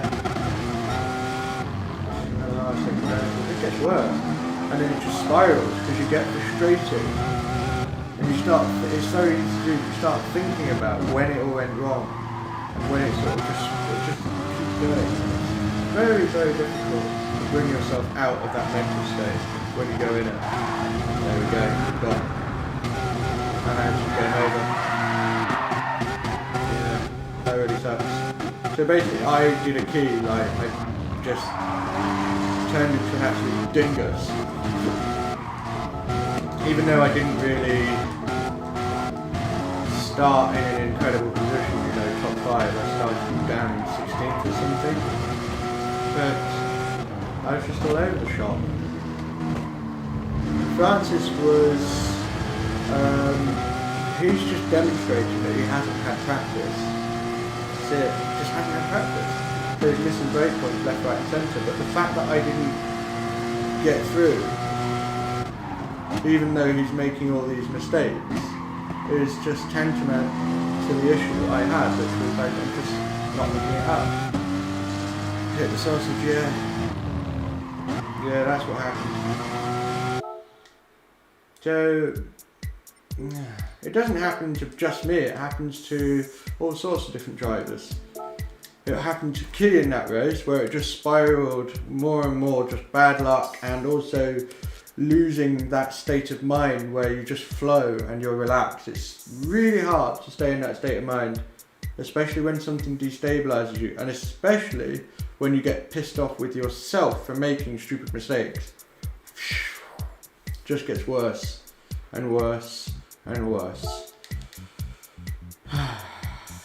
Yeah, so that's what we're all trying to get better at. So let's practice some, qualifying laps. We'll join Key's room, Cayman and Corvette only, and get our head down and try and fix what's gone wrong in here. It's not you can't go that fast, you're not that good. That's not the issue. The issue is me converting into what I can do into results.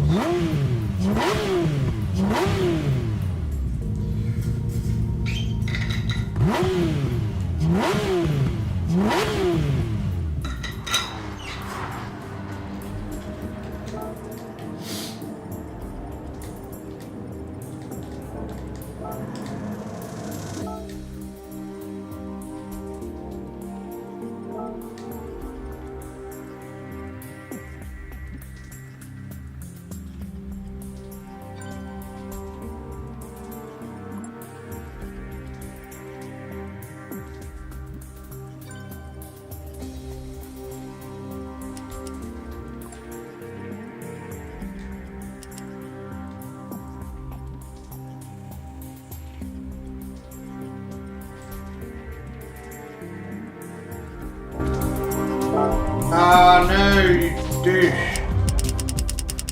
Ah, that was annoying. Idiot.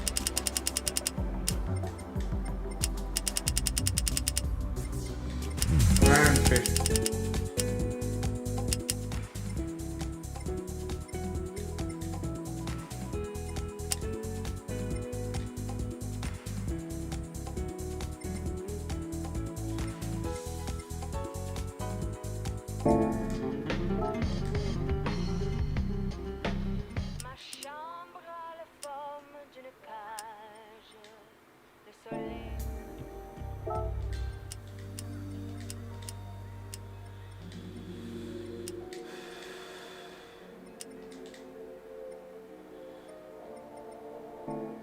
So hopefully that should be better on sound. Let me know if it is better. P-Funk. Yeah, let me know if it's alright. Right, qualifying lap, qualifying lap, qualifying lap, qualifying lap, qualifying lap. Right now I feel super chilled because there's no pressure to perform.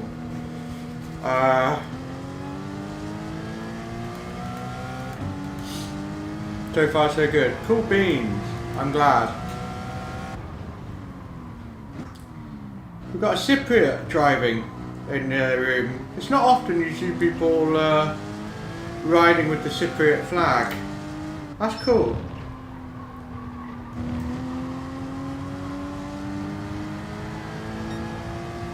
Good on sound. Okay, good. Yeah, no, minus is better for me. Definitely.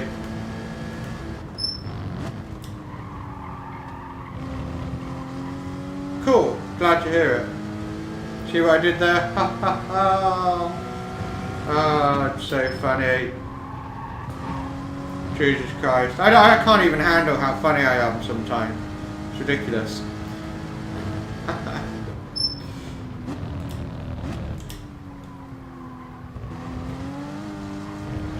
Do you know what is missing from YouTube in a trap? Where you can share memes, just instantly just click a meme and it's like boom, there it is. You just, yeah, so, you see what I mean? Like, it's dangerous how funny I am and I don't want my audience to die, so I better stop, you know? We don't want things getting out of hand. Did Theo74 Champ just get a 1:26.8? Oh, my brain went weird. I was thinking of a 25.8. Silly me. Right, let's hook it up. Come on.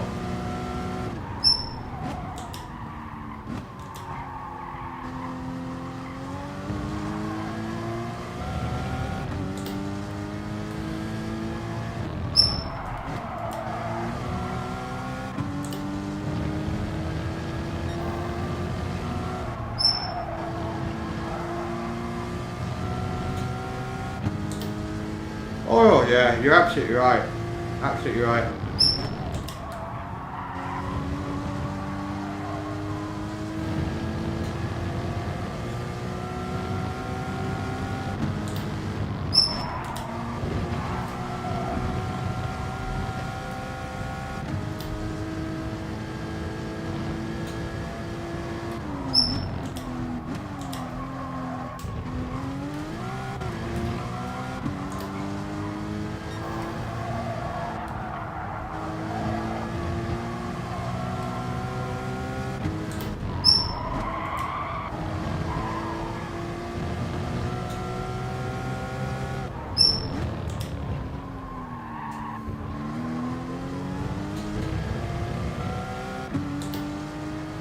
You can hear it. Ah, no.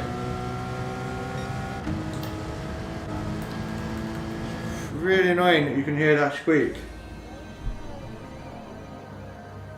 It's the throttle that's squeaky, I think.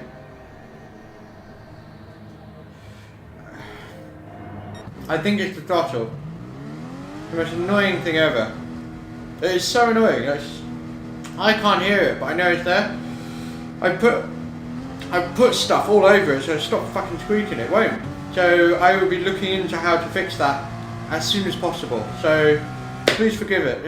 Please forgive me for the sound at the moment. Right, Spire's done a 26.1. Why can't I hook up a 26.2 like I did yesterday? Come on.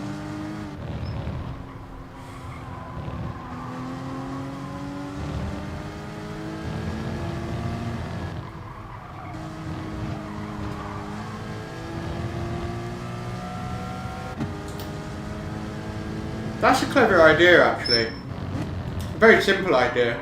Because what sounds from the game and myself do you need at that frequency? You know, super high pitched squeak. Other than me when I'm crying because I lost. But then you don't need to hear that either, so. Yeah, like I put WD-40 all over it, it's still squeaking.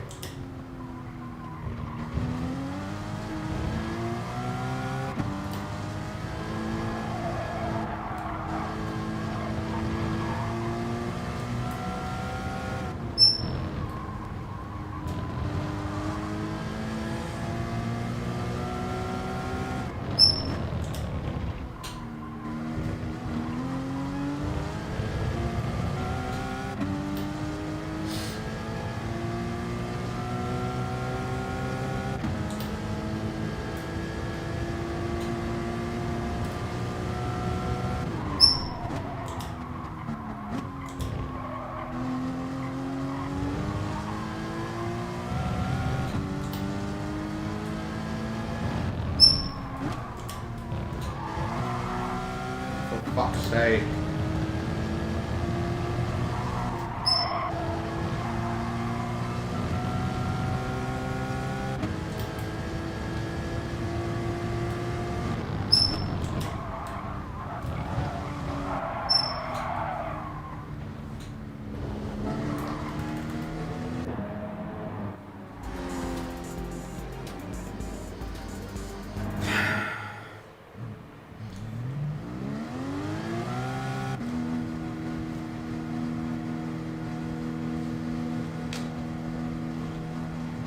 Fifteen minutes.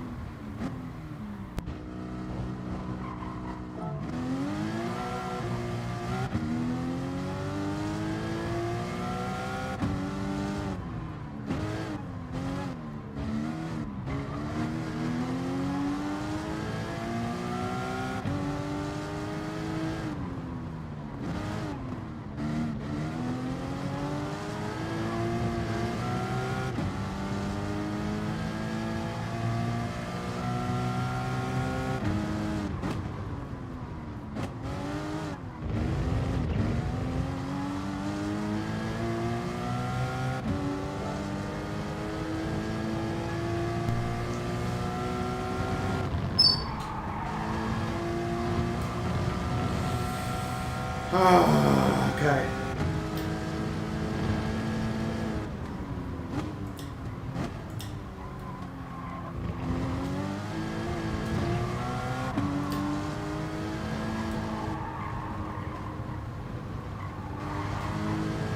And again.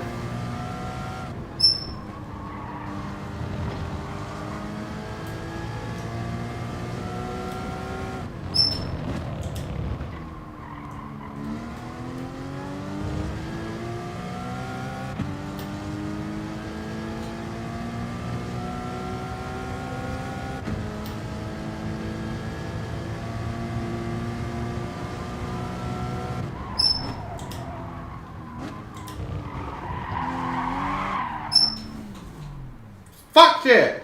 Again, driving me nuts, it really is. I've still got fresh tyres, so I'll just cruise around and start the next lap. Oh my god!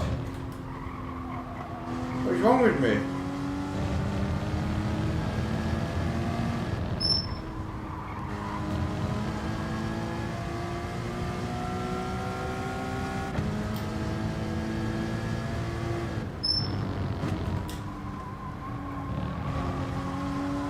Can you still hear the squeak?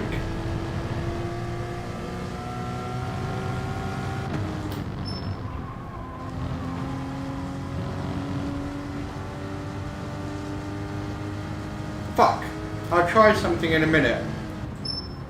I'm going to really try and get lithium grease right in there, but it's really difficult to get to it because it's behind the spring that it's just so difficult to pull back and get to it. Get it right in there. I'll try something soon.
There! And it wasn't even when it mattered. Fuck's sake, just my luck. Squeaky stuff.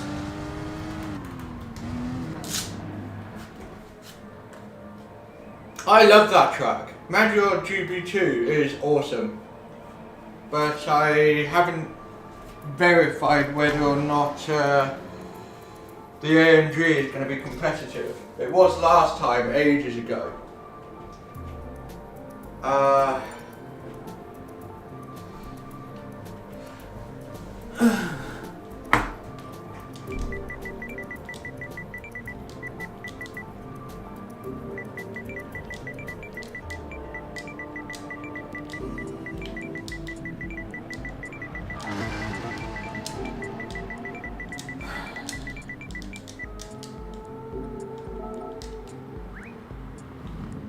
I mean, there's the lap, it's there.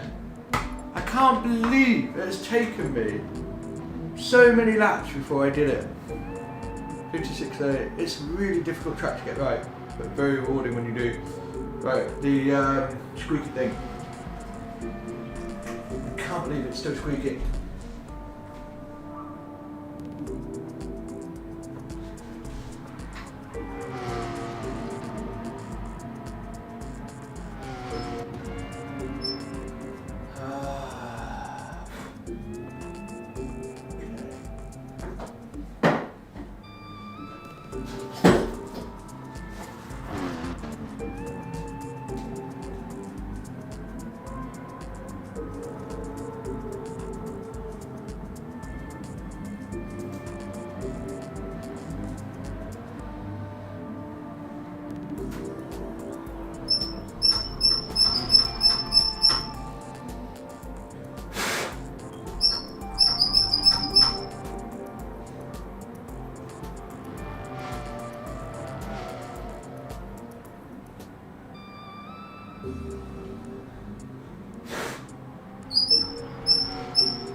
Worst, isn't it? I don't understand it. I am literally jizzing all over it with this, and it's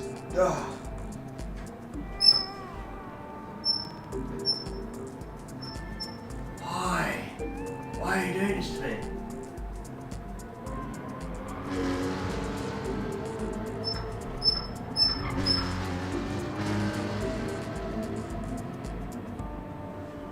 Right.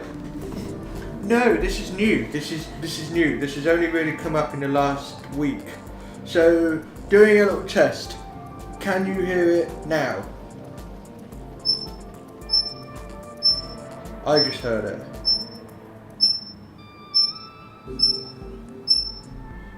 I can hear it. Started, yeah, Sunday, Saturday. Oh, God. This seems to make it worse. Lithium grease makes it worse. 100%.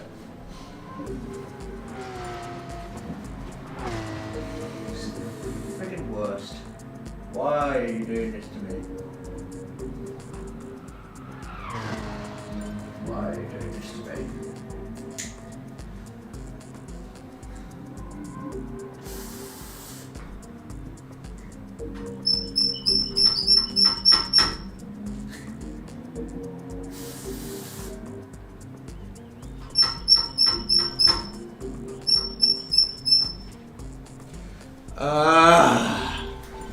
Another test, please. Can you hear it now?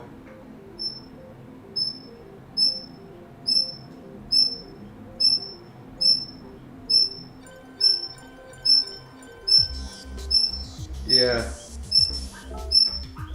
Why is it doing this to me? I don't understand. I'm literally covering it in the stuff that's anti-squeak, and yet it squeaks. It is very demanding, yeah. But it doesn't really explain why I have a squeaking issue, to be honest.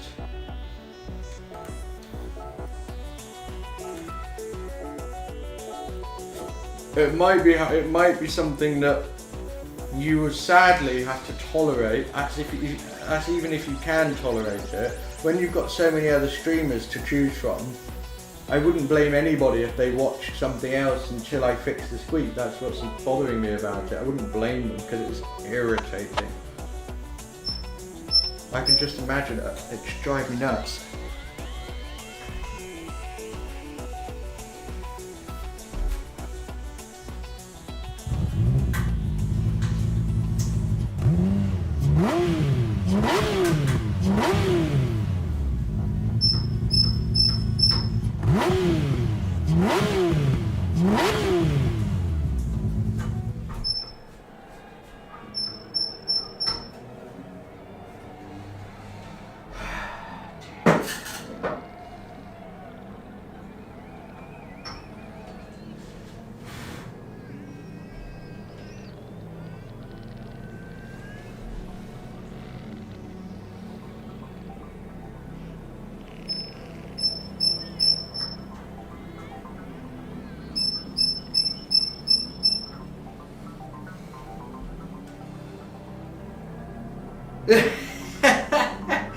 Yeah, that's a good one, Tenable Coyote, I like that.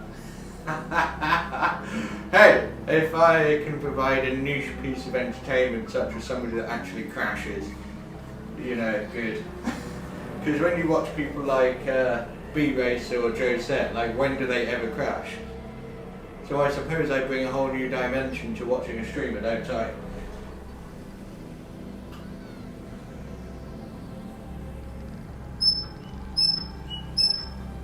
Friggin' squeaks, the worst.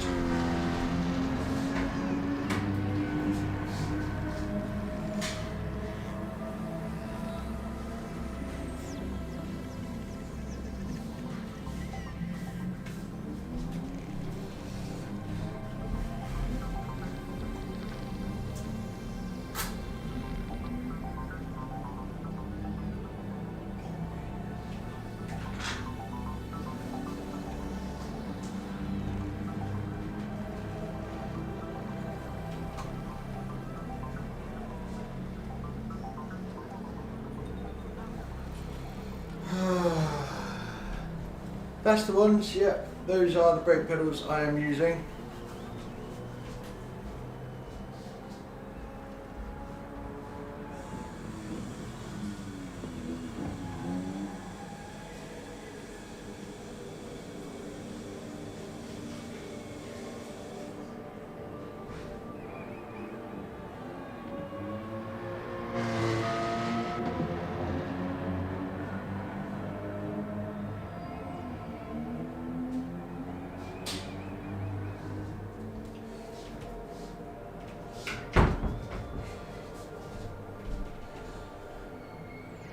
Oh really, are they? Okay.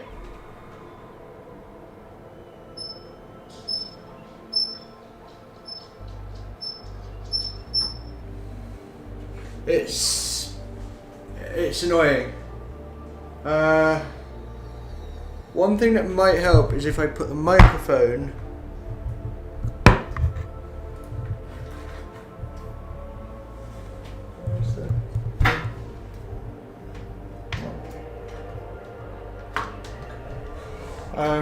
down here. So basically, I don't know if you can still hear me okay, but hopefully there'll be a big barrier between the squeak that won't pick it up. I'm hoping that's something. So I can't hear it. So if it happens, but you can't hear it, I'm happy. Let's do another little test now. It's terrible, isn't it? Even I can hear it. It's like it's worse.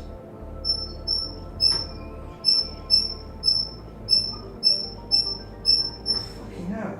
And to make matters worse, just on the spring trying to pull it back.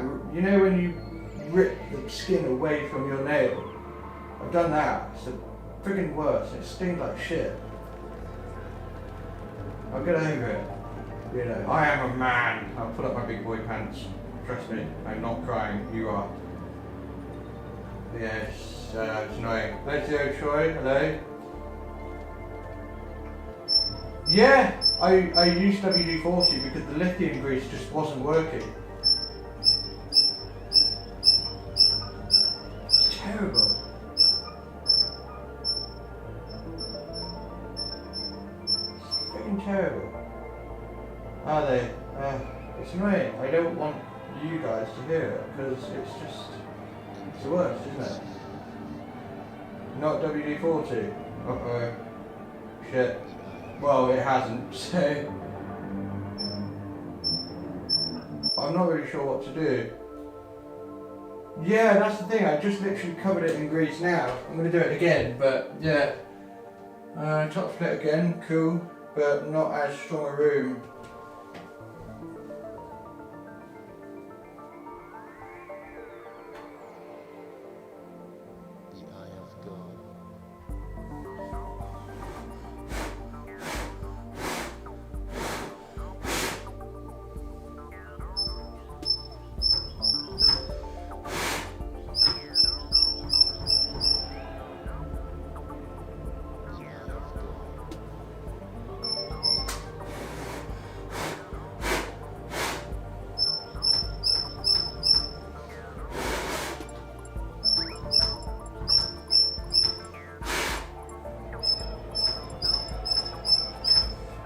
Yeah, okay.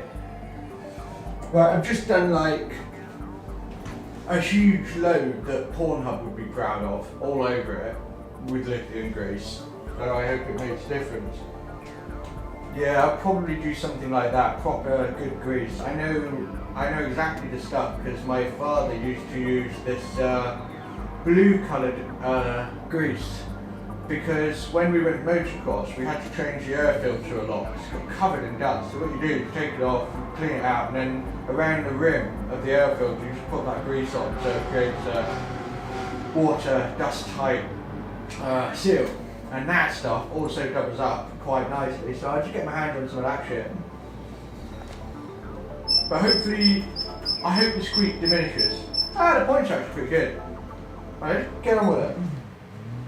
And hopefully the squeak diminishes, or because of where I put the microphone you can't hear it. I hope. Grease worked. Okay, I'll do that, thank you. I've got a boo-boo now, sadly. For Varos, he's going to win it. 100% for Varos is going to win this race. He's really good with the Porsche and he's just really good anyway. Freaking alien. He's an alien amongst aliens. I remember a Super Formula race at Barcelona it was basically Williams versus TRL. And you had TRL Manu Rodri, TRL Hizal, Lightning, and two of the other TRL guys. Can't remember who, but it was them versus 4 Williams drivers. And Favaros started P7. And he won the race. bearing in mind Barcelona is hard for overtaking and it was Super Formula with dirty air, and you just rinsed everyone. He overtook his out, just fucked off. Amazing. Absolutely amazing.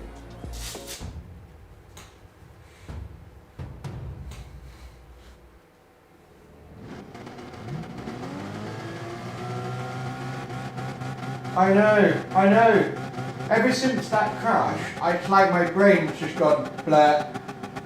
So I'm hoping that it's come back, because the practice lap I did before I started covering my throttle pedal in Driz was a 1:26.2, which is a competitive lap, and that's more like it. Yeah, 100%. So, yeah, let's try and hook it up. Can you still hear the squeak, by the way?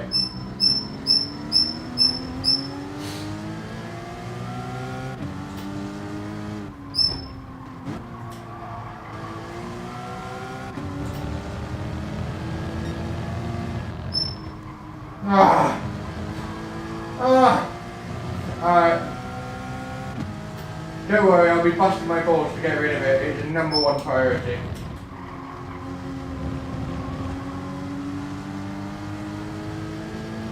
I might have to take the whole thing apart, completely clean it so there's no WD-40 on it, fresh lithium grease, and then just go from there. So I'll try that.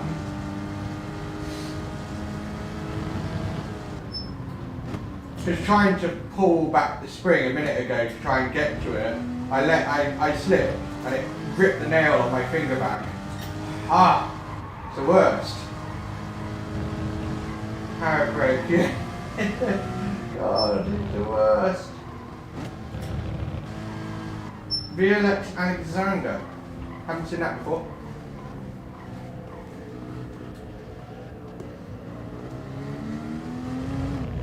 Right, come on, let's get a good lap.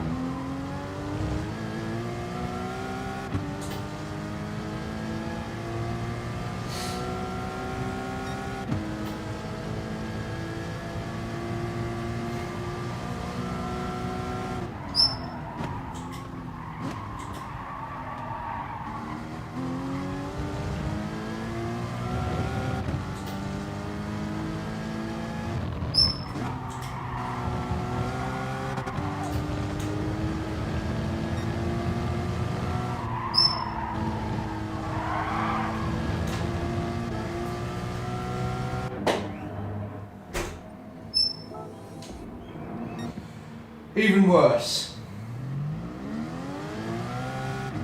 Second race was just, my brain just disappeared. Just went on holiday the whole time.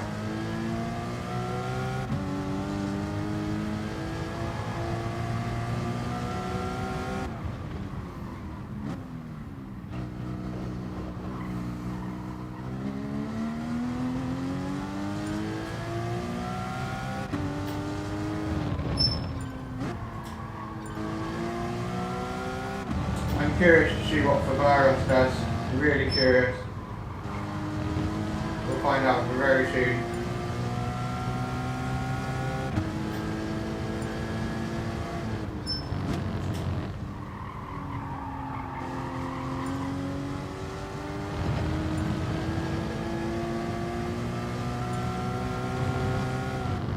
Alright. I think you can do better than that.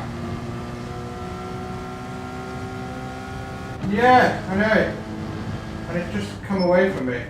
Very annoyingly. Alright, here we go. Head down.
fuck's sake.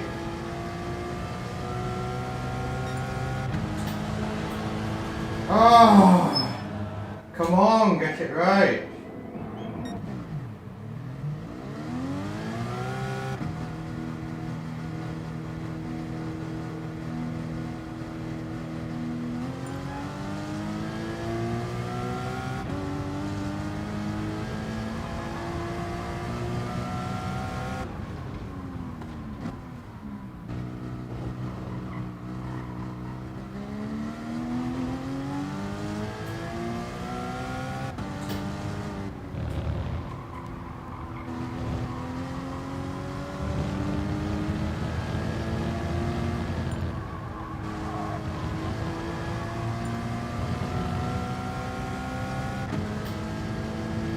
Pitch for virus.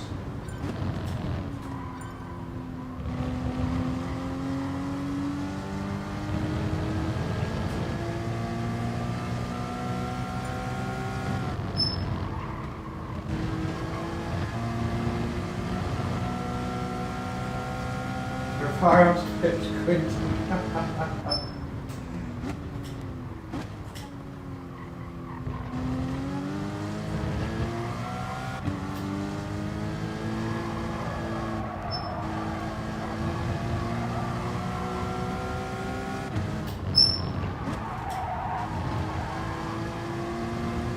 Here we go. Come on.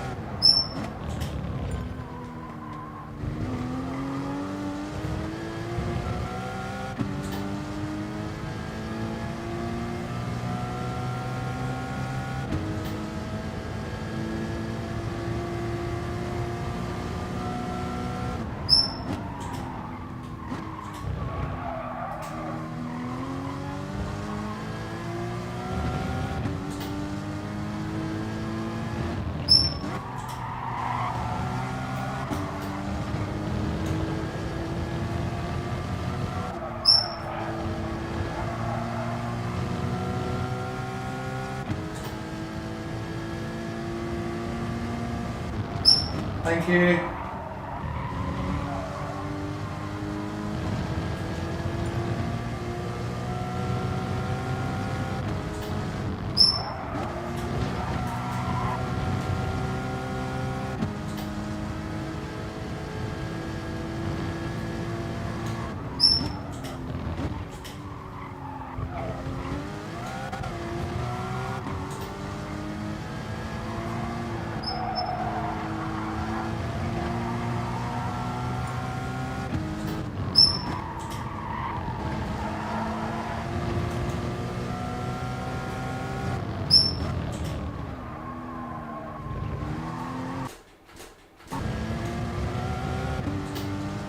Could be something. Oh! Whoa! That's a better lap. Come on. I'll take that.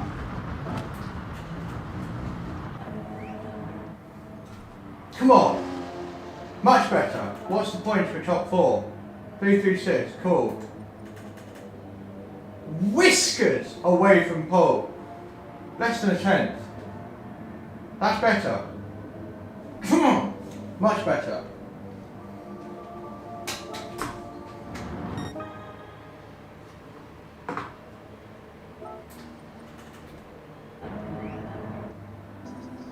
It's amazing, isn't it? Like, you get a good lap, but you're like, oh, it was only 7 thousandths of a second off of third, or someone else has picked me, Matty, bastard. So P5, I'm still happy. Yeah, exactly. Yeah, it's not over. I mean, that was a solid lap. I'm pretty happy with that. 26.2. You know, that's close to my PB, so that's good. Hard tyres. What do I want? All my water. It's still only P5, which is a bit disheartening to say it's such a good lap. And look, 7 thousandths per second, it's nothing. Absolutely nothing. It's super tight. We picked Key as well. I like beating Kieran, I'm not going to lie. I like beating him.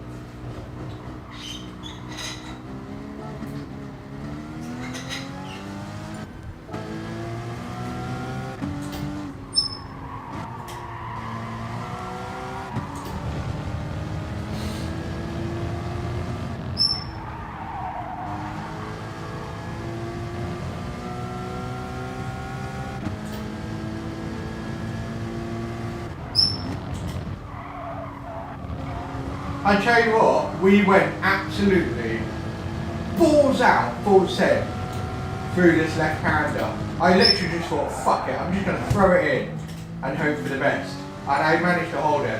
And I had a really good top speed coming up this hill. And that was one of the key things of getting a lot of time. Because I was always taking that left-hander cautiously because, you know, I friggin' binged it in the first race and it's been getting in my head ever since. So I thought, fuck it, I just need to be like, ma, and just send it. If in doubt, lick the stamp.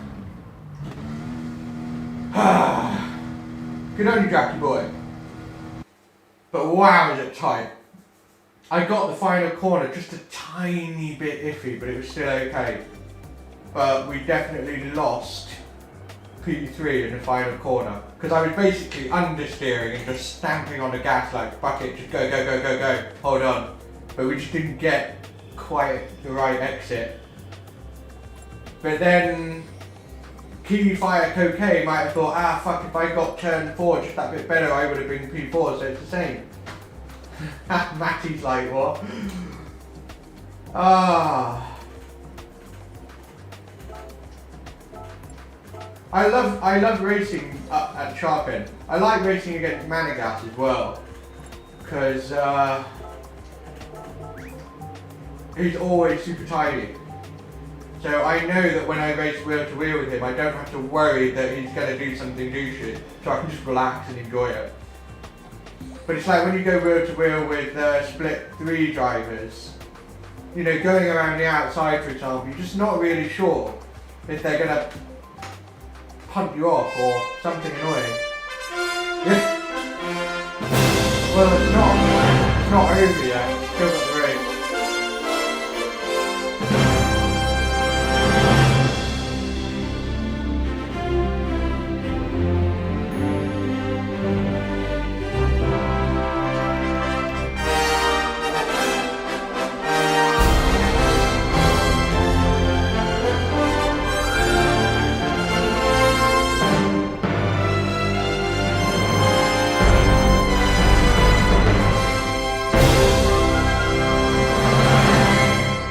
Cool! Silly music over.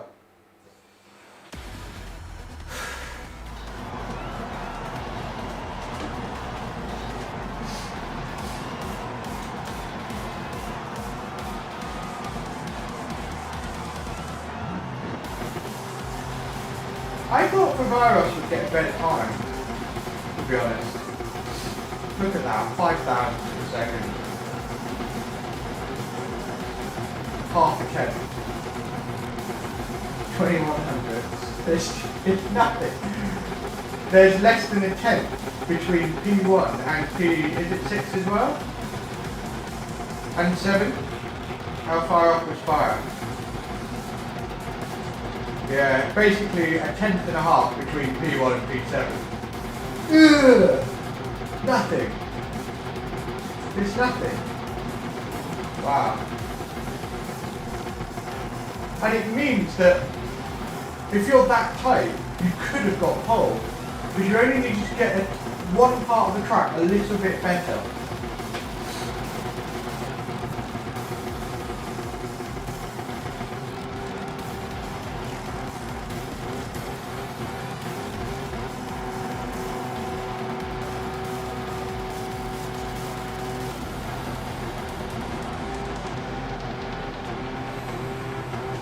Right, wish me luck, boys and girls.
go.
Fuck off! Every time with that corner!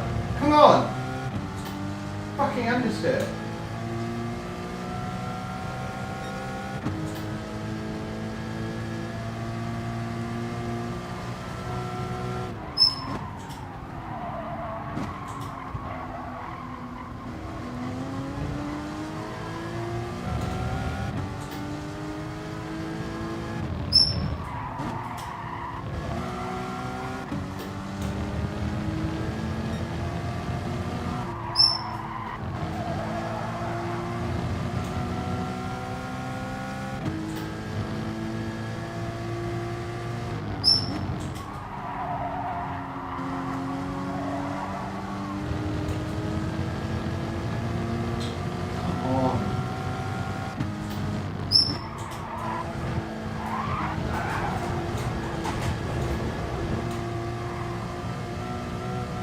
Fucking piece of shit!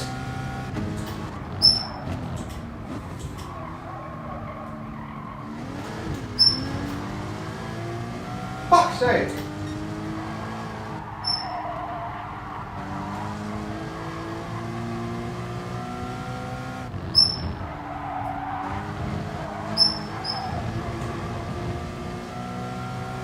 Still got dirty tyres. Still got dirty tyres. Come on. Ah!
What is wrong with me?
What? Mackie's on mediums, what a fool!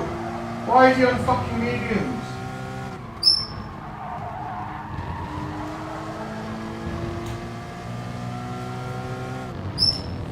Oh no, why is Mackie on fucking mediums?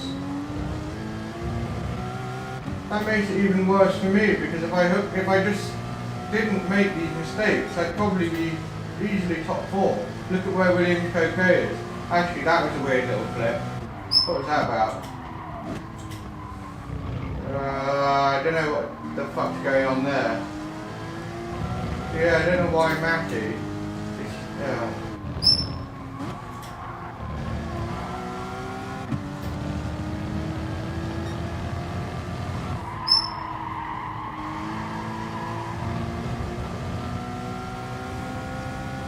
It really is like my brain just...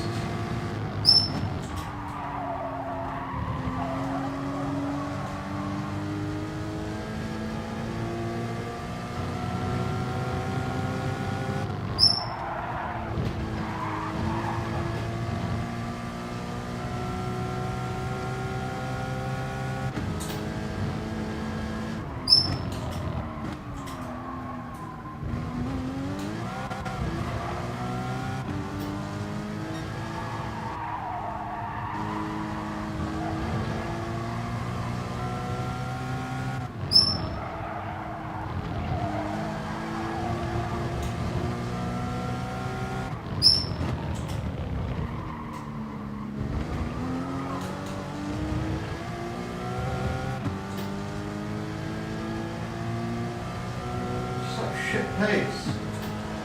Coco Williams is so consistent, he's nearly in P2 after starting several positions behind me.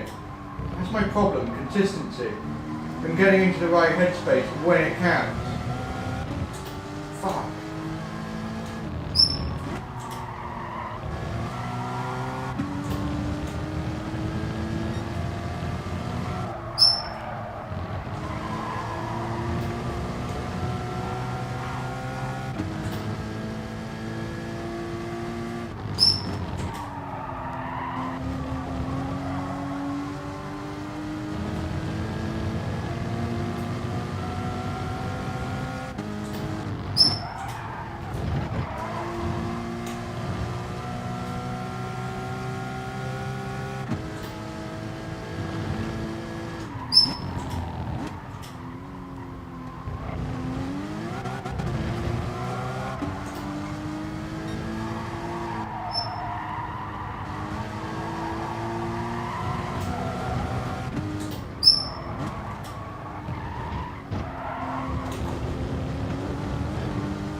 I am pissed off at myself again for being in a good position and just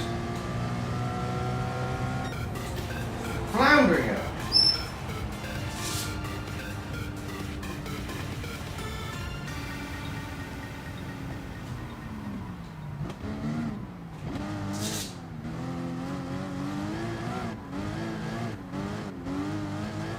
We should have been minimum P4.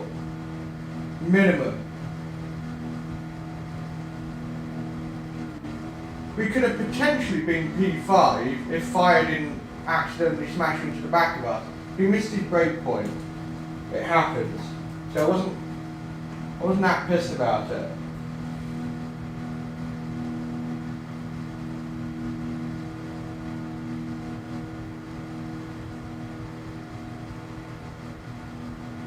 No, I just mean, if I was running P2, you know, and I didn't know that everybody was doing no-stop hard, and then, you know, it's that sinking feeling of realising, oh shit, I've just done the worst strategy and I've thrown away a P2. When he was on it, I was obviously on mediums, but yeah, I just feel for him. Yeah, exactly, Cannibal Coach. Imagine doing that qualifying time to throw it away because you didn't know about the strategy.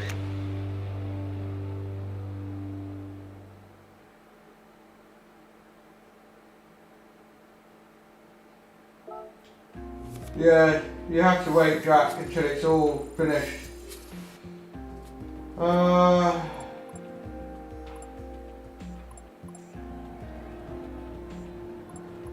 Yeah, I don't know, like, yeah, fire didn't help, but to be honest, I did more damage to myself than fire ever could have because of all the little errors. So on the first 4 laps, turn 1, 2, 3, 4, turn 1, 2, 3, turn 4, I just sort of lost it a bit and I started understeering away from it. Like I literally had that corner down and then I started messing it up because I started thinking about it too much. And I just dropped away from Manigas at about a second. And then I was worried about Coquet and then it just once again spiraled. I mean, it could have been worse, it could have been Key, who binned it on the second lap or something.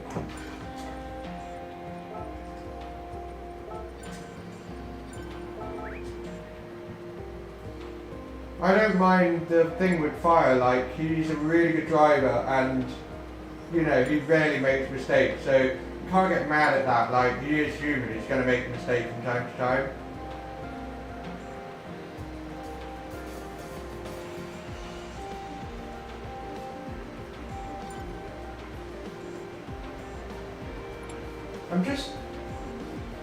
I'm just disappointed in the fact that I'm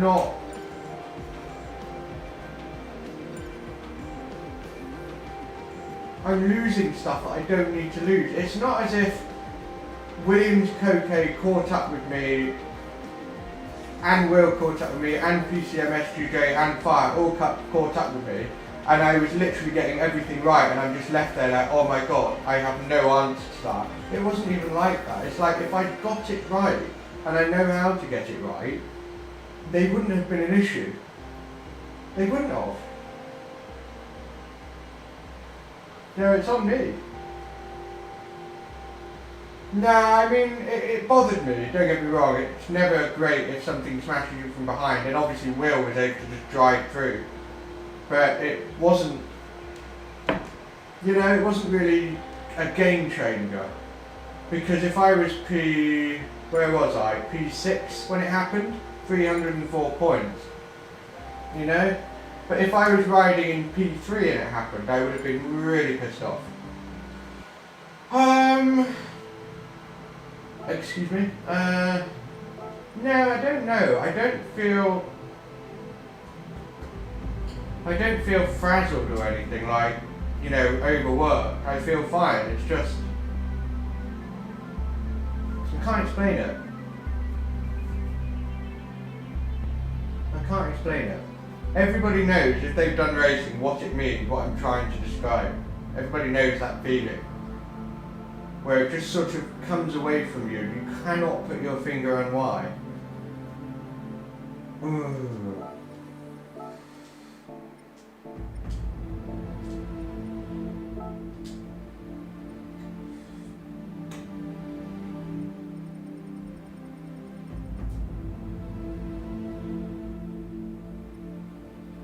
The 03 M3 at Mount Panorama, huh? Okay, interesting. Group 3 Red Bull Ring, Group 4 Lago Maggiore. Nah, I won't enjoy that one at all. Ooh. Now we're getting a little bit Midnight Club Racer. Did anybody used to play Midnight Club Racer?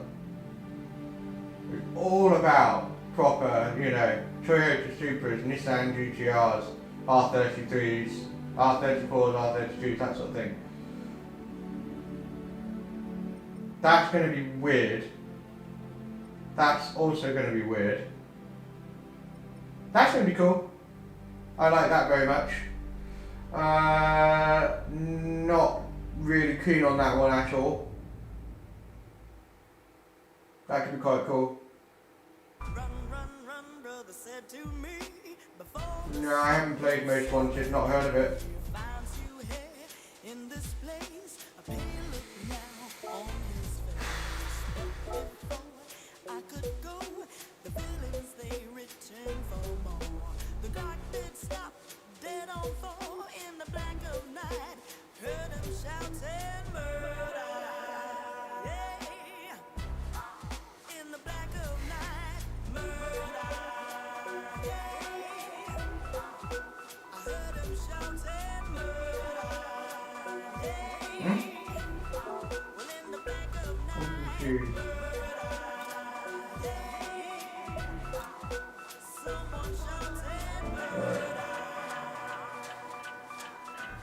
No, not familiar with it.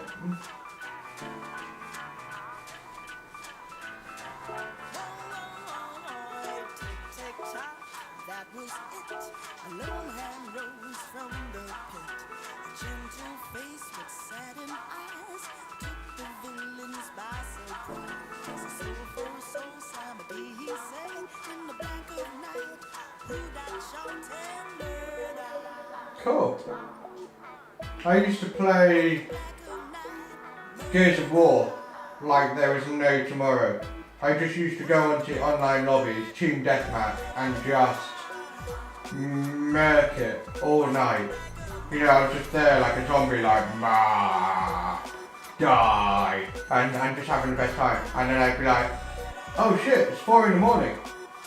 Let's do another one." And yeah, just I couldn't get enough of it. It was great. Gears of War 2. So quite a few years ago, maybe 10 years ago. Wow, holy shit. Yeah.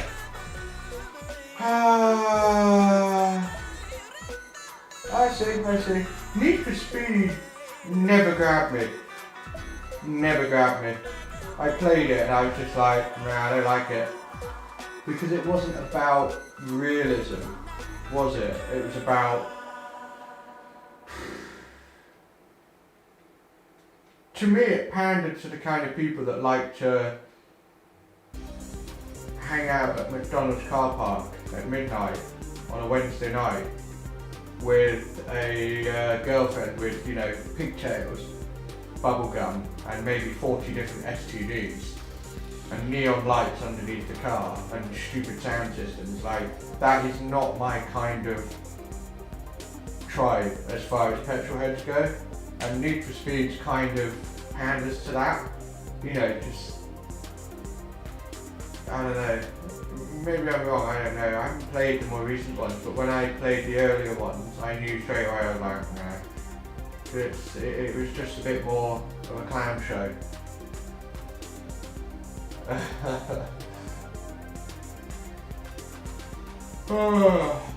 I used to like Silent Hill a hell of a lot as well. I played all Silent Hill games. They were really fun. What else? All Gran Turismo games, pretty much. Trying to think what else I rinsed. I used to play all the Tomb Raider games, they were quite cool.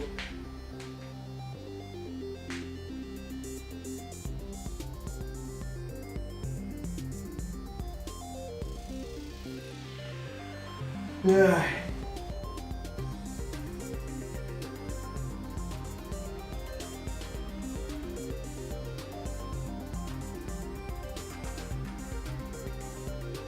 Where is it now? I can't remember what other games I basically used to play like crazy.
I'm back.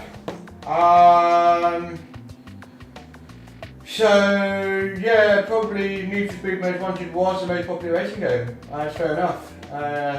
Just depends what you like in a game. It's such a course of competition. I haven't played it yet, but I have a feeling to get the most out of the game, you should really be playing it on PC, so that you get the good graphics and all that sort of stuff. But I'm not sure yet. I haven't played it, so I don't know. Thomas, pit stop. It's hard or race. That's the strategy for this race, 100%. In the nations chart, not sure. Yeah, exactly what Coyote said, like, if you can only get 30 frames per second out of it on the PlayStation, you know, it's a bit like, really? Obviously you need the computer, I think, to reach at least 60 frames per second, which is a minimum standard now, really. Anything less than 60 frames per second is just unacceptable now. It's just like, come on. I don't know if it's necessarily for rich people.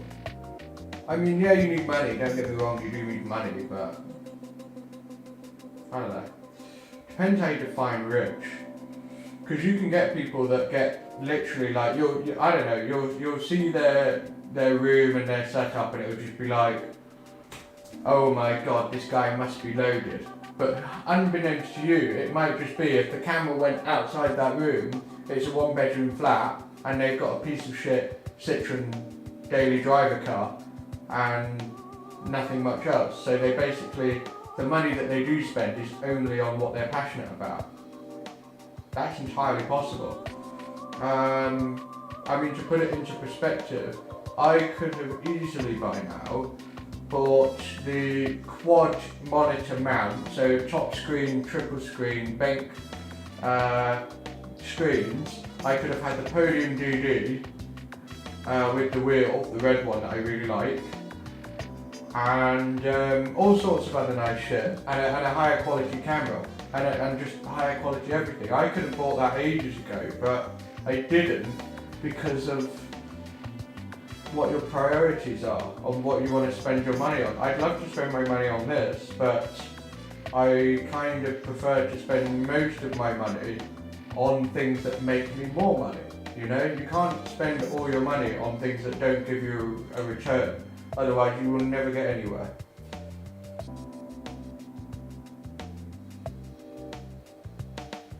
I'm really keen to see what it feels like the physics of it. Like, I think that is their unique selling point, isn't it? We're going to deliver on the physics, it's going to be the best one ever, and it could well be the case.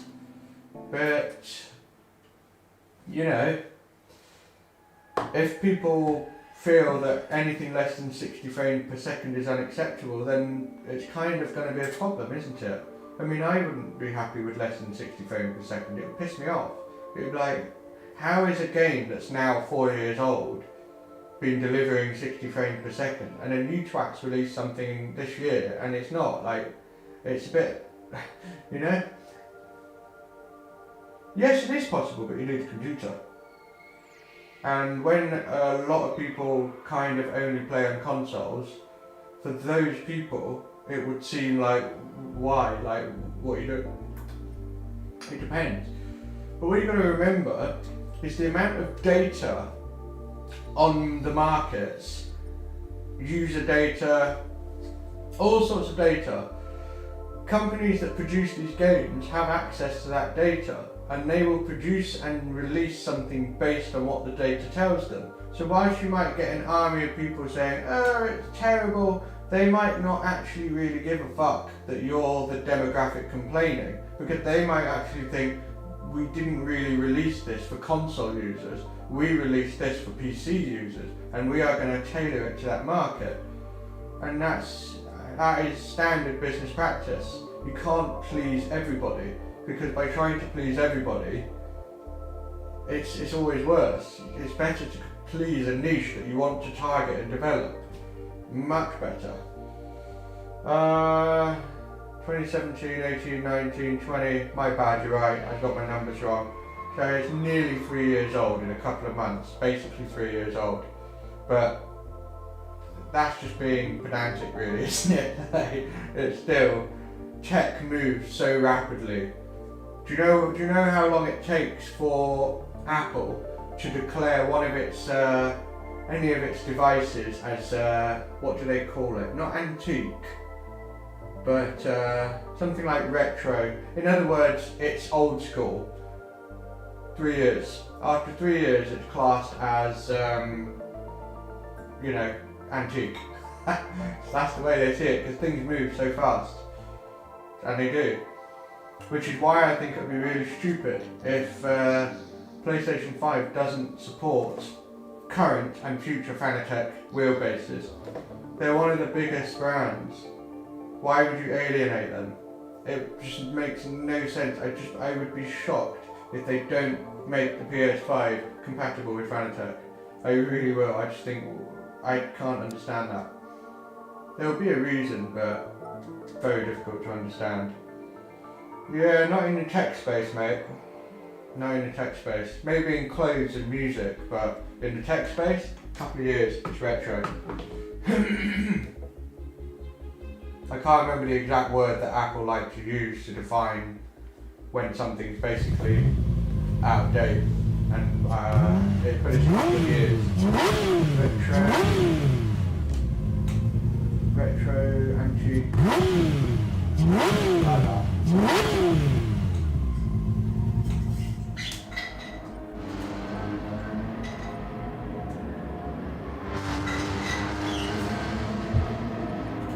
So, more qualifying laps.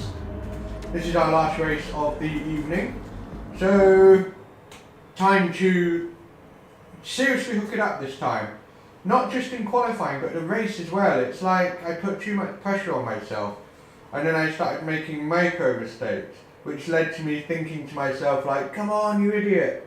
And then it makes it worse. Has Key switched to Fanatec lately? He got new pedals not that long ago. November time, I think. And I suspect that they were Fanatec, so maybe he switched over to Fanatec.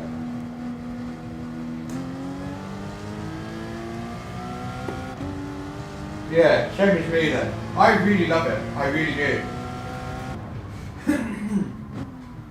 Yeah, same as me.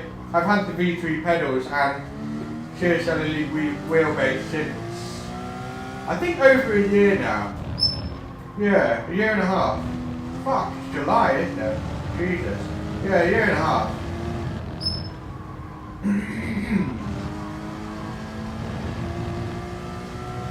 And it's great piece of kit. To my knowledge, no, but I know that last year the Cowster was. I'm not entirely sure I fully understand what the pad is. Like, is it different from the controller, or is it just another name for a controller? James, I am using -1. It feels great. Like, the quality of Fanatec is, if you've used, for example, Thrustmaster pedal and wheels, which are obviously good, like they are, but when you use them, and then you get Fanatec, the build quality, the look, the feel, it's just clearly a level up. Quite clearly a level up. And in my opinion, are leaving Thrustmaster behind. Especially with their direct drive system. It's literally like, it's done that to Thrustmaster. It's like, go on, run along, that's cute. Go play with your friends or something. You know?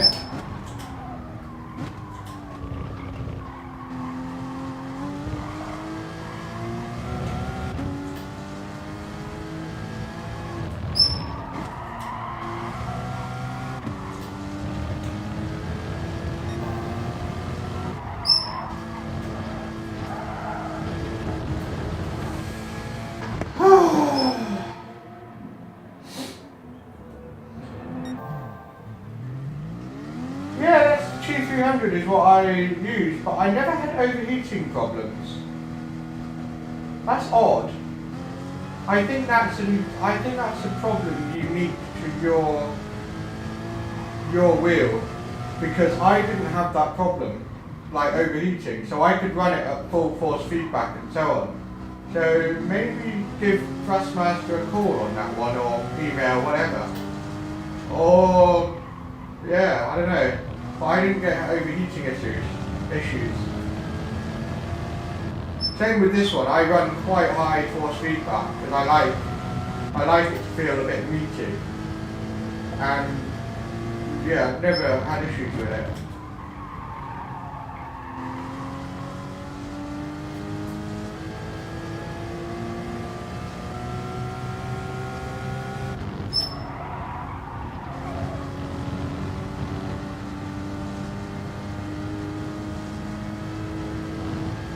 Weird. Yeah, I think that's a problem you don't want to investigate, because it doesn't sound like... Yeah, I wouldn't tolerate that.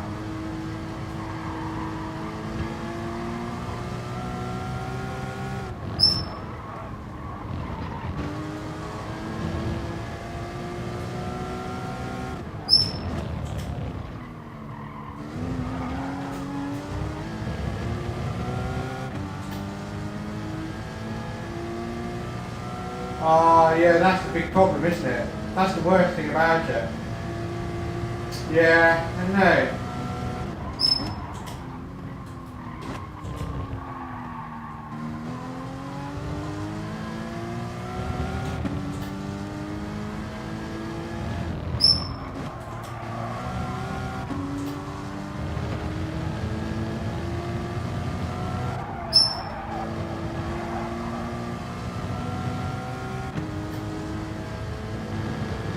Yeah, I don't like it.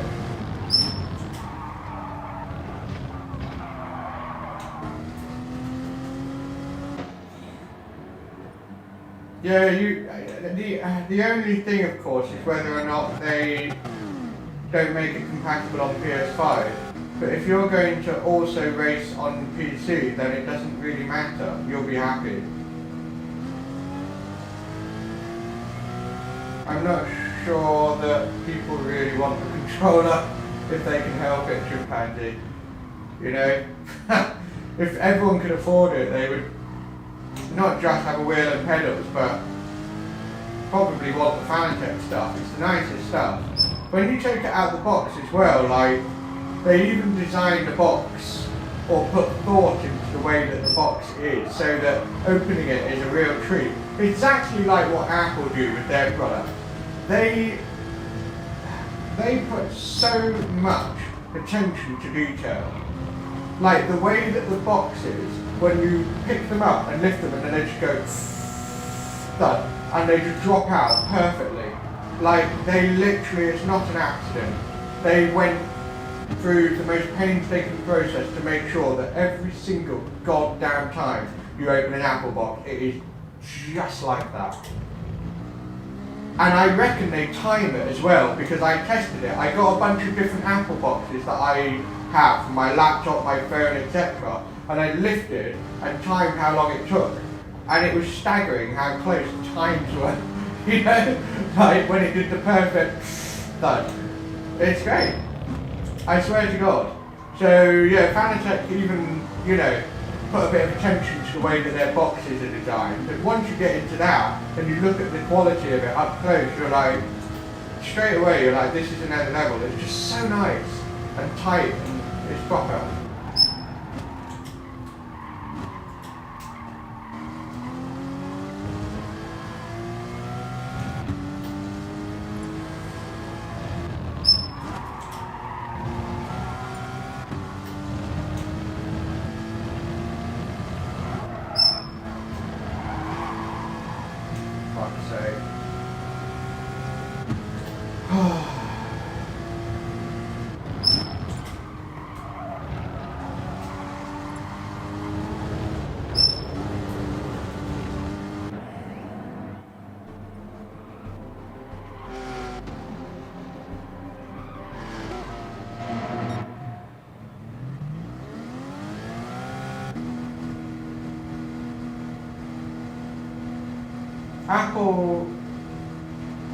Apple is way too overpriced now. It didn't used to be, It used to be expensive, don't get me wrong, it's always been expensive, but it was more like, okay, yeah, I'll pay that. But ever since, I basically got all the new iPhones since about iPhone 4. So I got the iPhone 4 brand new, and then I got the iPhone 5 brand new, and then I got the iPhone 6 brand new. And then once we started getting into, you know, iPhone 7 and 8, and the fact that they were asking for over £1,000 for the fucking thing, I was like, I'm sorry, no. 700-800 is where I draw the line for what they ultimately give you. But over 1,000, fuck off. It's too much. I'd rather just wait a year and buy it at 700 and it's still great, you know? It got to that point for me after the iPhone 7 where I was like, I'm not prepared to pay that much for a new one. I'd rather wait. So the one I've got now, what have I got now? XR, that's it. So basically the iPhone XR. And I only got that not that long ago actually. Christmas. So yeah, you know, that phone's been out for a while and I was not prepared to pay for it. I love Apple products, I do. I've got MacBook Pro right here, I've got a friggin' iPhone. What else have I got that's Apple? Blah blah blah, I had an iPad, Apple Watch, you name it. But yeah, I know they are always similar, and it is funny how they're like, it's revolutionary. It's not revolutionary. When you first came out, it was revolutionary, but since then it's an evolution of that. A revolution is a little bit more than that. You know, it's kind of a game changer, and iPhones have not really been a game changer since they first came out, with the App Store and the camera and the way they put everything together. But they have built on that over the years to turn it into something exceptional, but it is still ultimately the same thing. It's not a game changer. It isn't.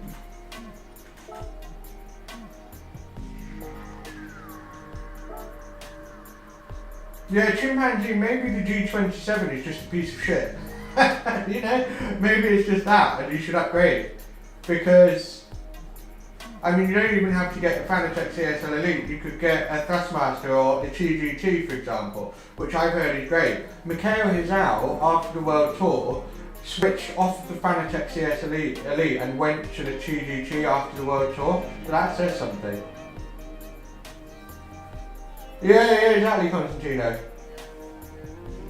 Well, that's up to you, Martin. If you don't feel like the cost of it is worth how much you'll use it, then yeah, fair enough. In the same way that I can't justify the cost of a brand new iPhone for over £1,000 just because it's the latest and greatest. It's fair enough. But for some people, they don't mind that. They're like, yeah, I'll pay that. Yeah, exactly. If you don't pay enough, then what's the point? I have a sort of motto when it comes to the cost of things, and it's quite a simple motto. If it's a problem, then you are not rich enough. Simple as that. If the cost is an issue, you don't make enough money. So make enough money so that spending 700 quid on a CSL Elite only to use once a week isn't an issue for you. That's the best way to solve that problem. And I also like I think it's a better mindset to have because it's more of a find solutions mindset rather than simply complain. Complaining takes little to no energy. I whinge a lot, but I also make sure that I'm productive and just constantly moving forward. But I am British, so, you know, give me a break.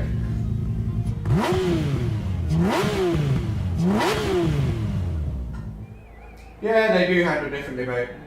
They're not going to be exact, but the lines are going to get blurred more and more. So imagine, like, think about it. 20 years ago, we had, you know, the first Gran Turismo, pretty much just over 20 years ago. Fast forward to how it is now, and the fact that we can sit here with this shit and race with such precision without really any lag with a camera. I mean, how fucking amazing is that? What's it going to be like 20 years from now? How do you make what we're doing now feel like what Gran Turismo is today? Do you see what I mean? Like, it's difficult to imagine, but it will be mind-blowing. It will be absolutely mind-blowing. And the growth that sim racing is going to see over the next 20 years is going to be apeshit. It really is. Because in a way, sim racing, there's this weird thing about the way that you penetrate markets around the world in terms of creating a product. So let's just take Apple products. When they first kind of came out and nobody knew of them, if you try and create a product and aim it at the mass market, you will pretty much never get anywhere. Because the mass market, generally, they're a bunch of pussies, because basically they want to be absolutely 100% sure that what they're buying doesn't later turn out to be stupid, where all their friends go, what'd you buy that for, you moron? And the mass market are like that. They won't take risks, they won't gamble on stuff they've never seen before, they will only go by what a whole bunch of their friends and family are saying is good. So if you can't penetrate the mass market because of that, you have to start with what's called the early adopters. And the early adopters is the first 14 to 17% of the market. And these are the sorts of weirdos, geeks and nerds that don't care that it's not a highly refined, superb, end-of-the-line product. They don't give a shit. They get a kick out of trying stuff that nobody's ever tried before. So you have to aim your marketing at your product, at these types of people, the way they think. Because what they do is they take your product and constructively they give you feedback on how to make it better. And through that process, behind the scenes, away from the mass market, which is, the best part of 80% of people, you make the product into something that all of a sudden seemed like an overnight success, where it just explodes out of nowhere, and then the mass market goes, oh my god, it's literally come out of nowhere. But it hasn't. It's been building up for several years through the early adopters on the, ultimately, what the, I can't remember what the demographic curve market thing is called, but yeah, you have to aim your marketing at them, and then once they try and test it and make it better and tell all their friends, that starts to permeate mass market, and then boom. That's how you do what Apple did, in a sense, everyone buys your products.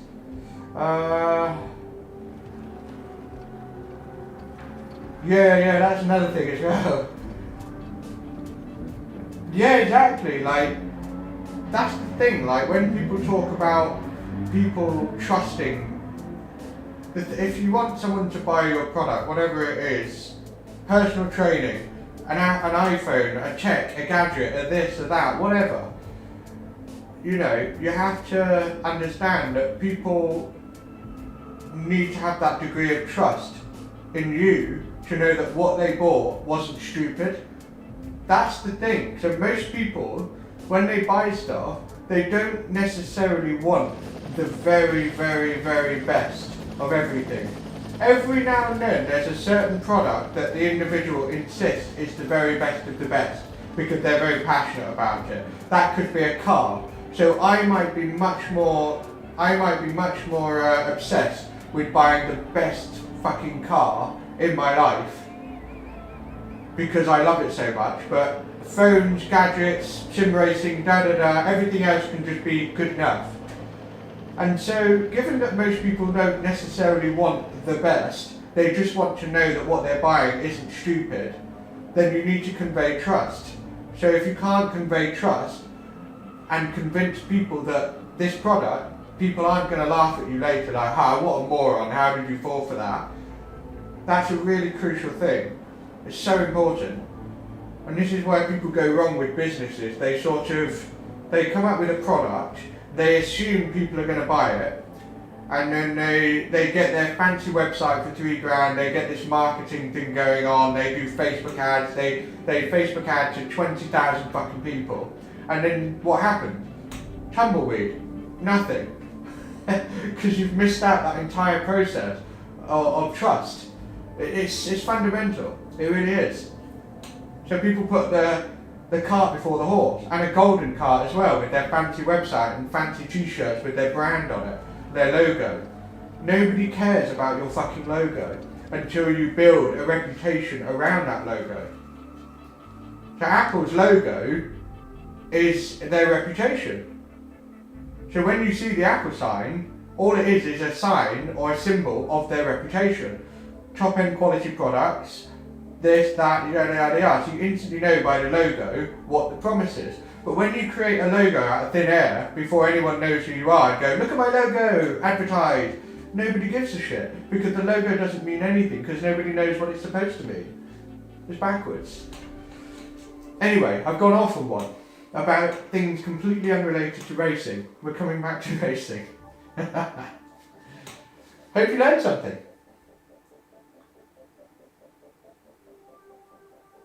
Yeah, there you go. If you can afford it, awesome sauce. He can have a good time. Good for him.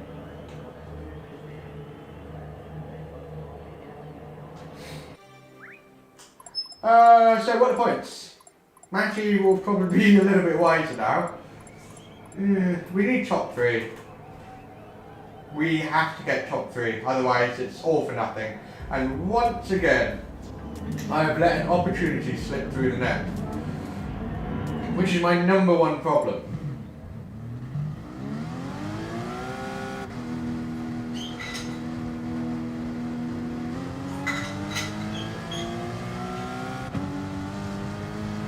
Thank you very much, Jeremy.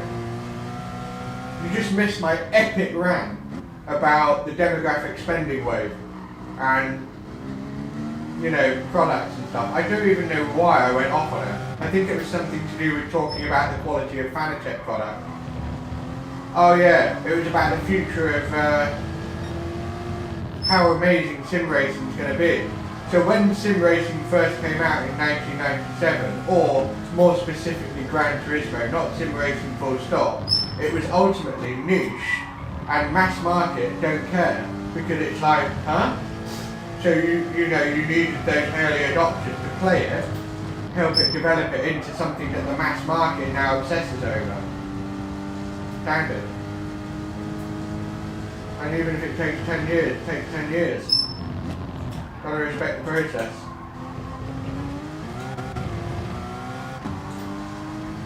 The mass market needs the nerds to try it and like it before the mass market buys it. Whee! Big old drift there.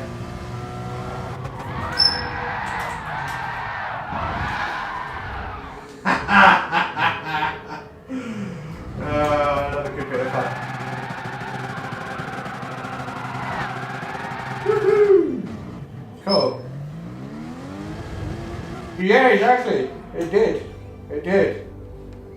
You have to appeal to the nerds when you're releasing something brand new, revolutionary.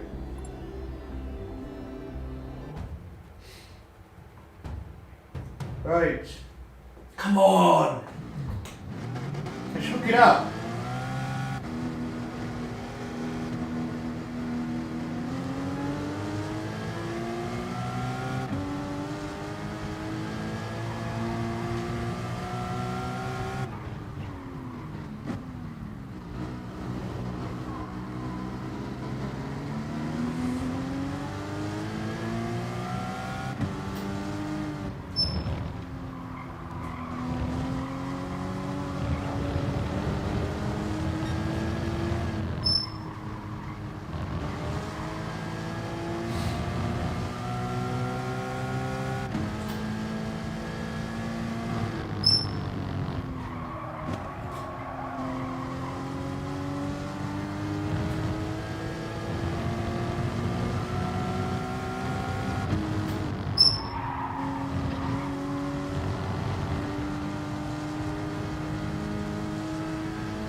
freaking sausage.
Pretty poor sector 1. It's not a bad starting time, but didn't hook it up. But it's nice to get that sort of time in early. It just lifts a bit of the pressure off, so then it knows we should be top 6. We should be. But that doesn't mean that we're going to sit around with our dick in our hand, waiting for other people to improve their time. We're going to go out and do the same.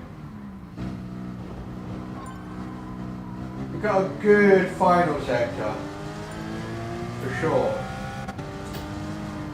But a naff sector 1. With sector 1 sorted out, we could have had a 26, high 26.2, maybe even a 26.2. Not as fast as Nico, I don't think. We had to find a bit more time elsewhere for that sort of time.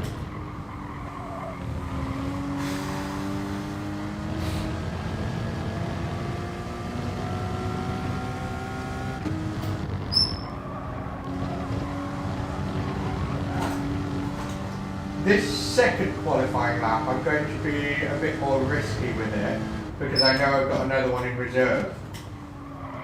But if you get it right, the rewards are big. So when I say risky, I'm sending it into the left-hander before the corkscrew, just going flat out.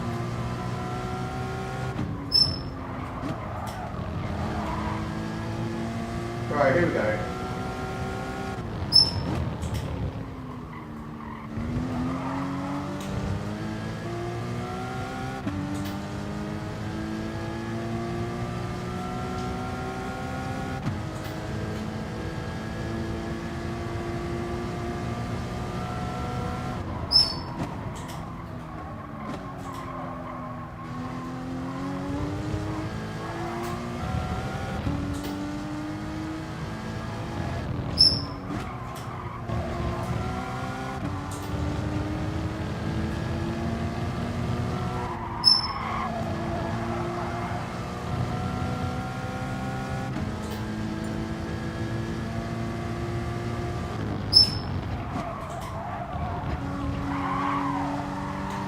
Fuck.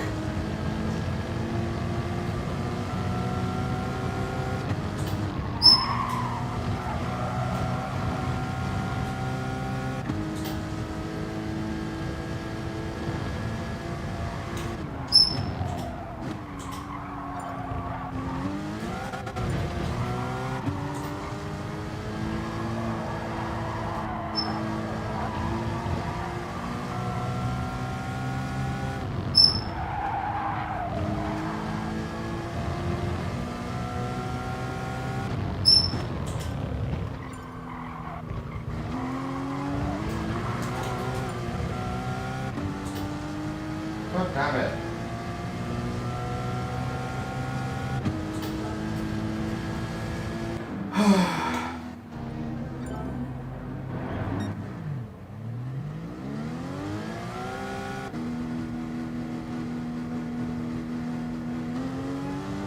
Come on. This is our last shot. Well, if we get halfway around the lap and we know we pinned it, or not, we're not on pace, then I will quit, start again. But yeah, kind of last shot really. Come on.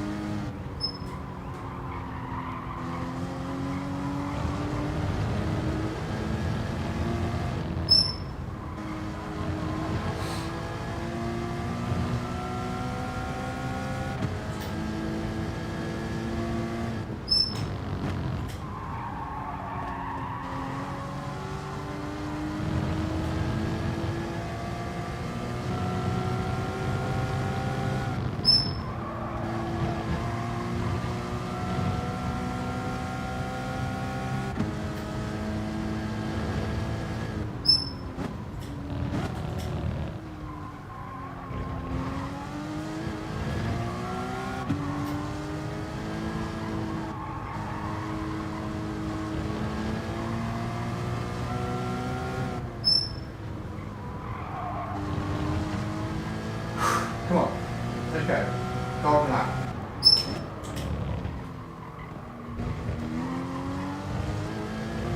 Come on, alien lap, let's go.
I think we've lost it. Yeah. Great sector one, really solid sector one, but just didn't. Nah.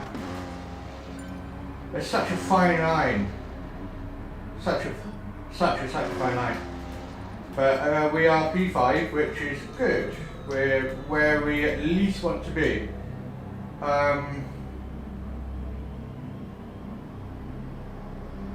If we would have held on to that 10th found, we would have been into P4.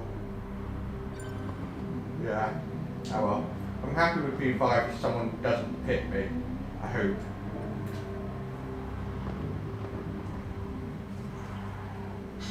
I just want the race pace, man. That's the thing, like, I want to actually hang on. Ah, fuck.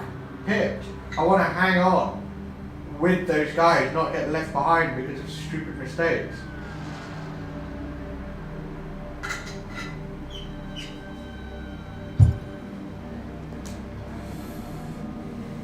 Damn it. Delios hooked up his sweet lap. Good for him.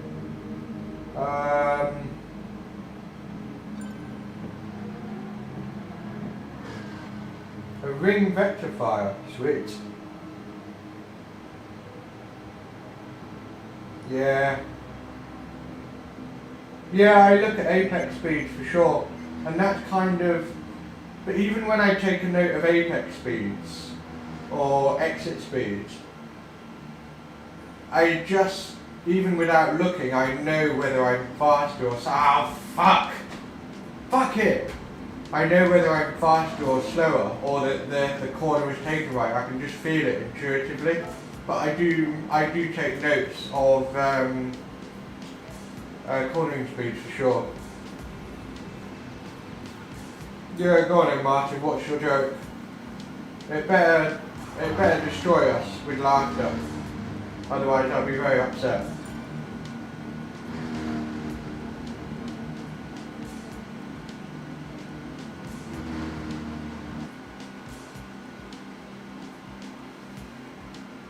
So, an alright P7. But I'm a bit disappointed in that. P5, I was like, okay, cool.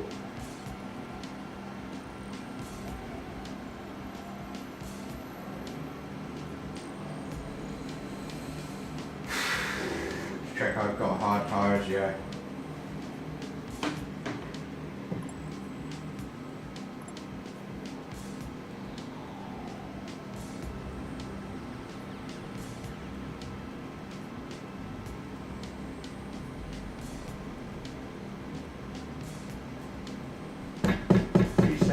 Yeah.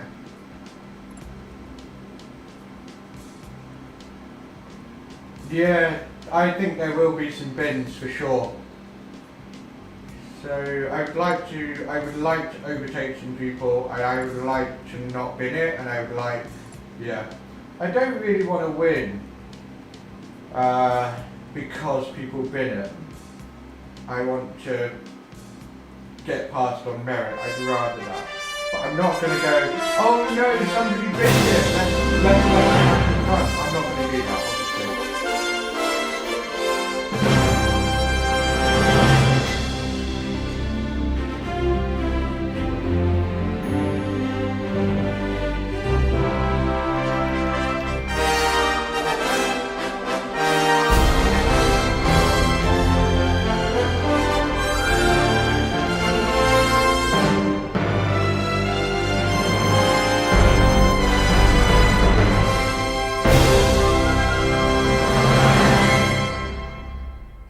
Okay.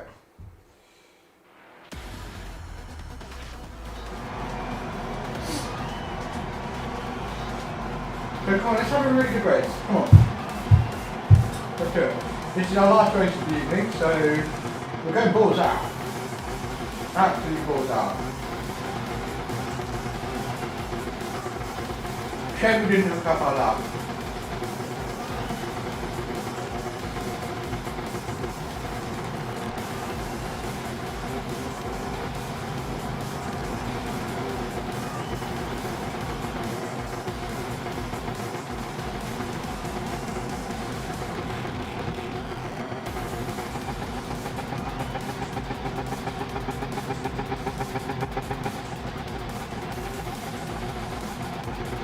Thank you very much, all. Thank you. I mean, we do have to remember that we are still out qualifying people like Manu Rodri, like Matty, who else we got?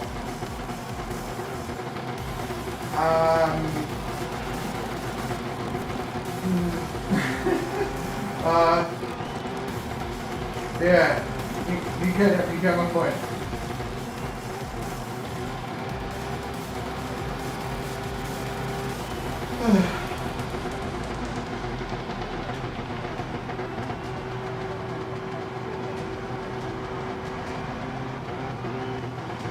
Turns out you know what you're doing, Jeremy.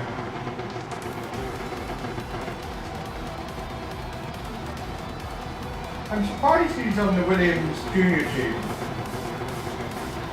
Very surprised. There'll be a reason, I'm sure. Or maybe just this is the worst possible combination for him. I don't know. But I am surprised because Jim is it's not the sort of team that they just hand, oh yeah, go on, you can be on our team, you can be on our team. Right. I haven't seen what he's done in the ring. Tell me later after the race. Wish me luck. He could be new champion, but yeah. But yeah, here we go. Head down.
bit of a savage dive on my wheel by the looks of things, but again, like I've said, until you see the replay, you don't really know.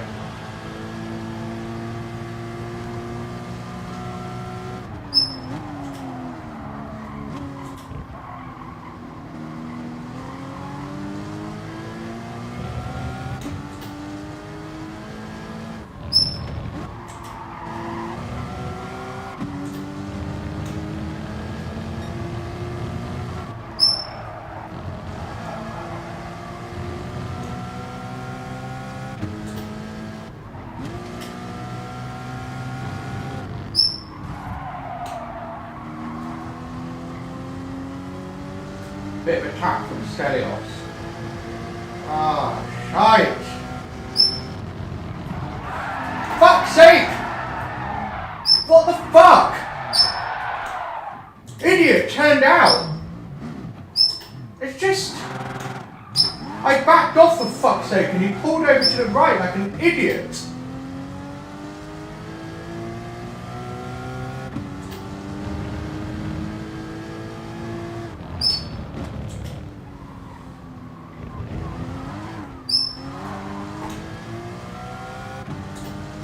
First the tap from Stelios and then fucking...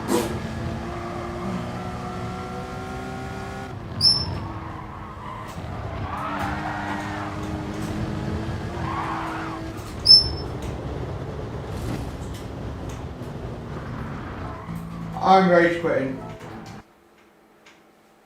I'm fucked off. We're gonna do daily races.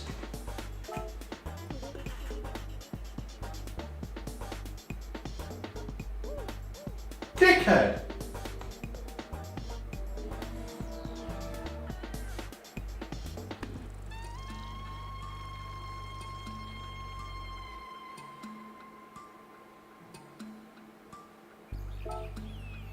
Can't believe it.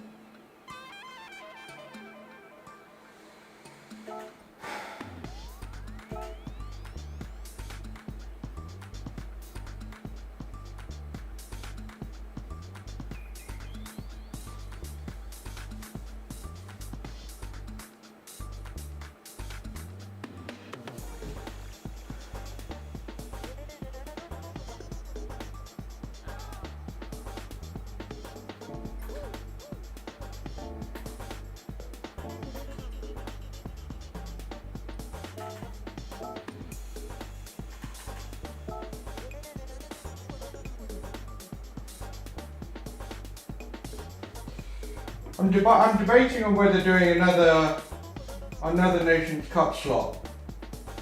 I'm debating it.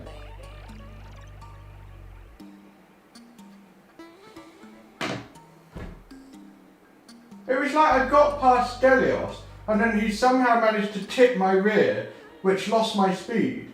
And then the Dutchman was coming up alongside me, so I backed off because there's no way I'm going to try and go around the outside, and he went out in to try and get a better line and twatted me off and destroyed my race. It's the second time Stelios has hit me.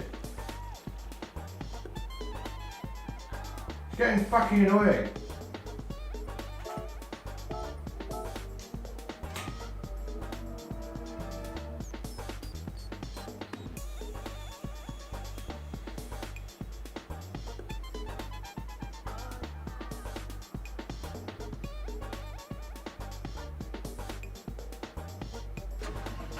I remember when Stelios, I tried to overtake him on the final lap and I went up the inside at the final turn of Nürburgring Grand Prix in the Renault and he just squeezed me off track so I couldn't slow down because my wheels were half off track, and then I braked, but I ended up sort of skidding into him a bit before going up the inside, and he basically lost his shit with me.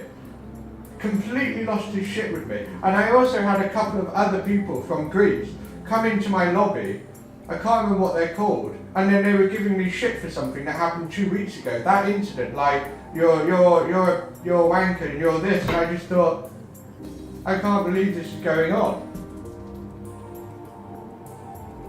And this is why I say to people, just give people the benefit of the doubt, because at some point, you are going to make mistakes too. And in the last few races, Stelios has made a misjudgment, an honest misjudgment, and hit me and caused me problems. But I haven't lost my shit at him. And that's why it really bothers me when people lose their minds and hurl abuse at you for something. It's just like, just think for a second, you are not perfect. But I am quite pissed off right now. Yeah, it does happen. It does happen, but I swear to God, my luck is just profoundly bad lately. It really is. Let's do some laps. I want to have a feel for whether or not we're going to be competitive tomorrow, because if we're not, then I'm not going to focus on it. We'll do daily races and practice for Saturday. I just want to clear my head as quickly as possible. I cannot believe... Oh.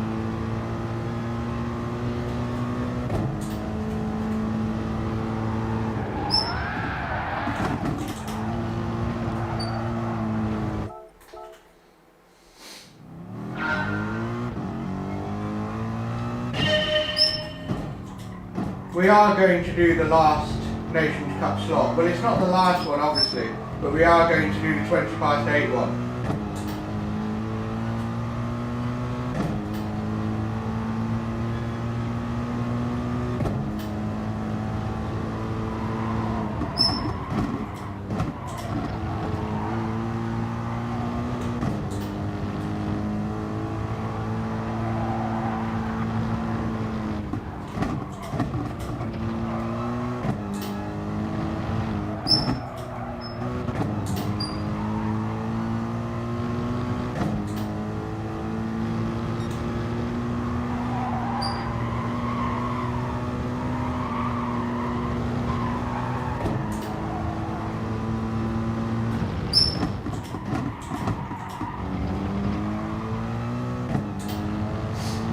I love this track, but I don't necessarily know if the AMG is going to be competitive.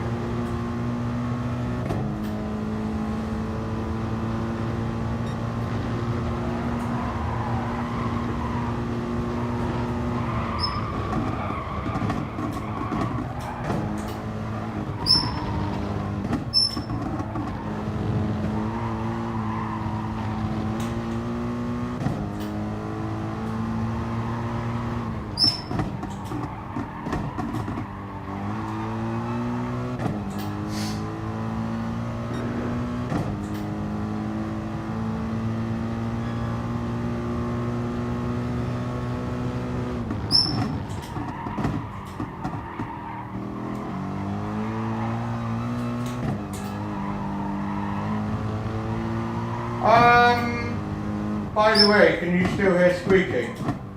Like, have you still heard it throughout? Just a quick update on that.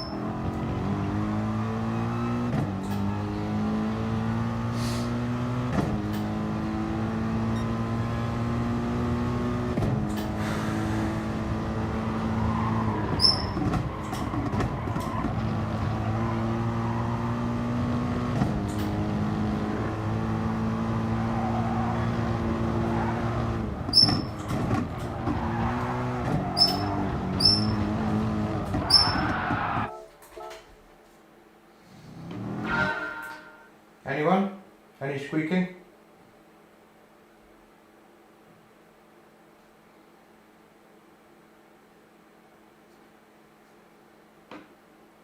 Ah, okay. So in a way it's potentially a little bit better.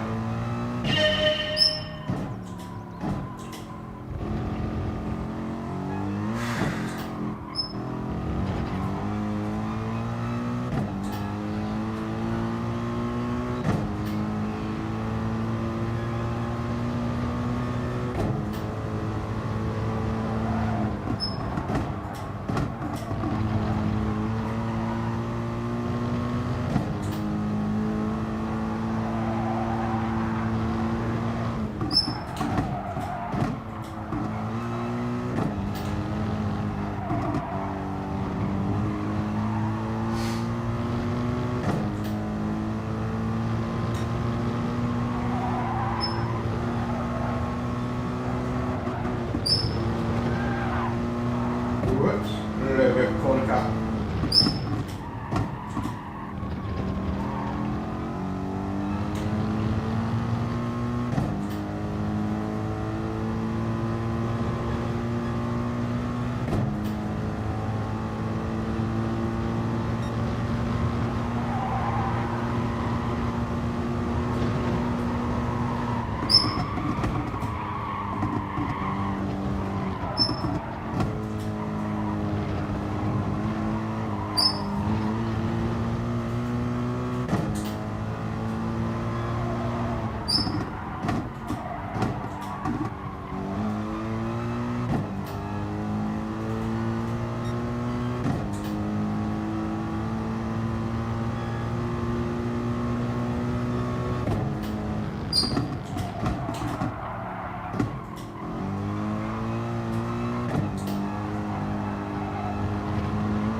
noodles.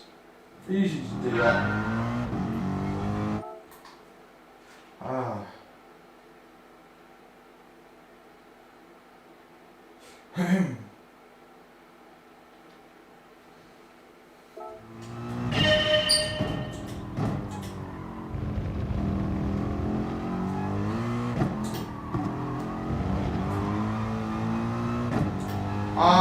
I have a feeling that the AMG GT3 is not going to be competitive around this track.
The guy whose name I can't pronounce happened. And he only happened because Stelios happened.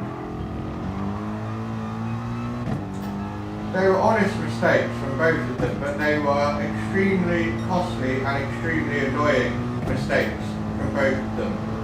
Destroyed my race.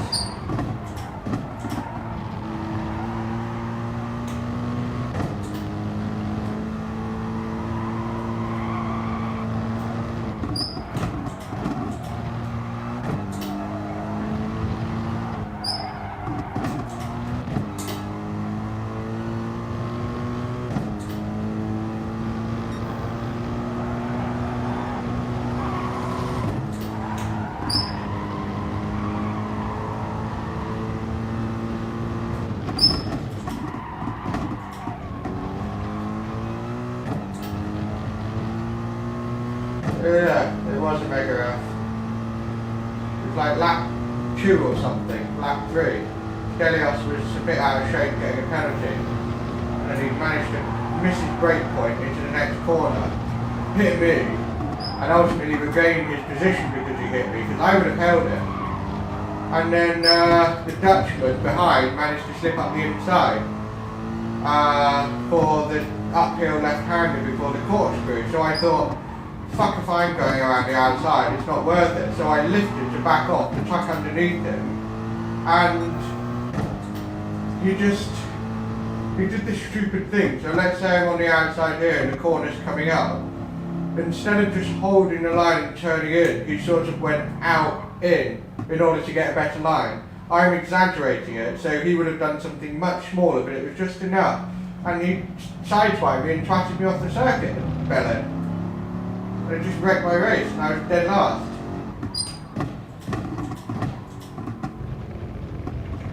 Ah. And no, I don't think the AMG is going to be competitive at all for tomorrow. So we're not going to do tomorrow's race, which sucks actually, because when I saw what was on the menu, I was like, oh yeah, I was looking forward to it, but I'm struggling to get under 54s, and I know I'm not fully concentrated, but I can feel enough to know what I can get out of it. So we're not going to do this. We're probably going to do what we did last week, and we're going to do daily races tomorrow. Just have fun that way. In terms of the last one, so look,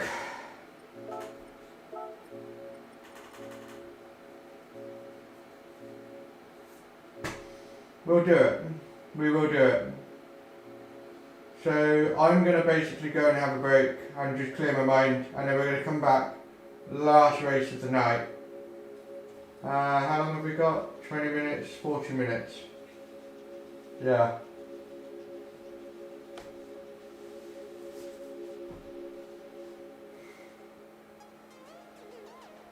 I'm having second thoughts.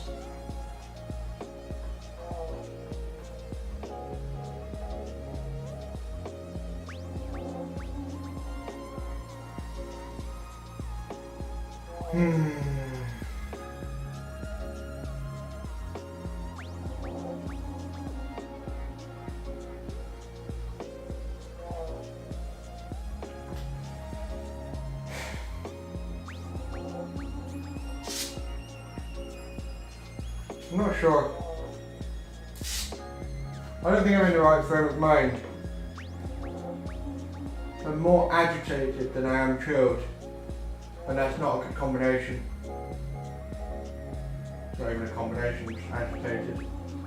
Really, it's not a good, not a good thing.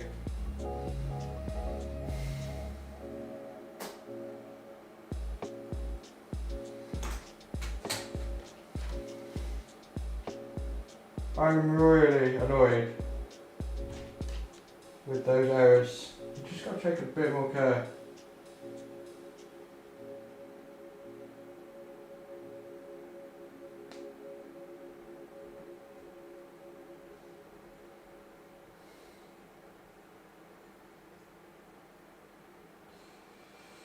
Yeah, it really annoyed me. I mean, it happens, Jeremy, like I was saying to you earlier, like, it's easy to sort of feel like, what was the whole point, what a waste of time, and you could argue that, but the situation is whatever you think it is. So if you think it's a good thing, then it will feel like a good thing. And if you focus on the positives, such as the fact that you learned a lot, the fact that you were able to have performance that could hold a candle to the best guys in the region, those are awesome positives, you can't forget that. And sometimes you have to have failure after failure after failure after failure, sometimes through no fault of your own, before you can ultimately do, which is quite a big thing, to be the best in the region. I mean, for Christ's sake, that is a ludicrously difficult thing to pull off. It's insanely difficult. So, you know, don't beat yourself up too much, is what I tell myself.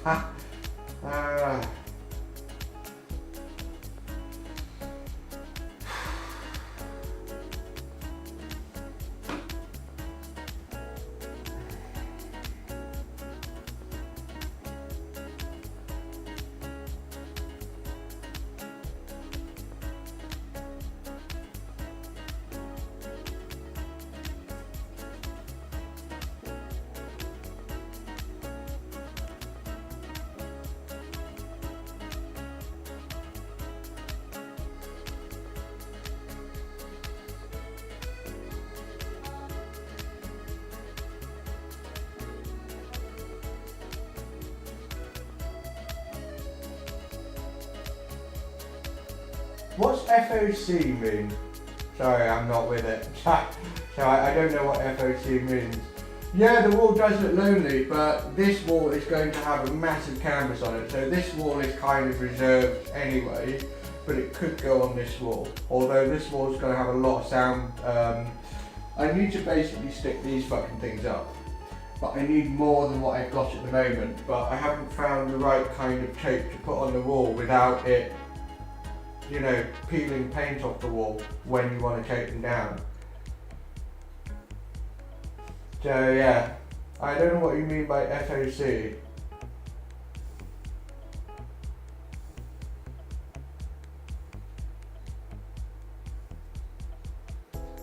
I've decided on a plan because I've been vacillating between doing another one of these or doing a daily race or just calling it a day. And I think it is time to bow out gracefully and call it a day and accept defeat. We weren't good enough. It always comes down to you weren't good enough, because you could get upset and say, oh, but you know, it wasn't your fault that Stelios accidentally bumped you and then the Dutchman took you out. It wasn't your fault. It's like, yes, but if we were good enough and we hooked up our lap, we wouldn't have even been in that mix at all. You know, we would have been at the front, out of the way of all of that shit. Do you see what I mean? So I always like to focus on what I can control, me. I can't control other drivers. I can't control other drivers, so I have to control what I do and get better. Yeah. Are you serious, Jeremy? You don't have to do that because, you know, I mean, that's a bit of work. I haven't got anywhere to be allowed to put the ring out thing, but we do want one. I sort of semi understand what you're saying. I don't fully understand, but I really appreciate that, Jeremy. That's super cool. Can I just ask, is you know, wall art like that, is that your company? Is that something that you actually produce, or what do you do?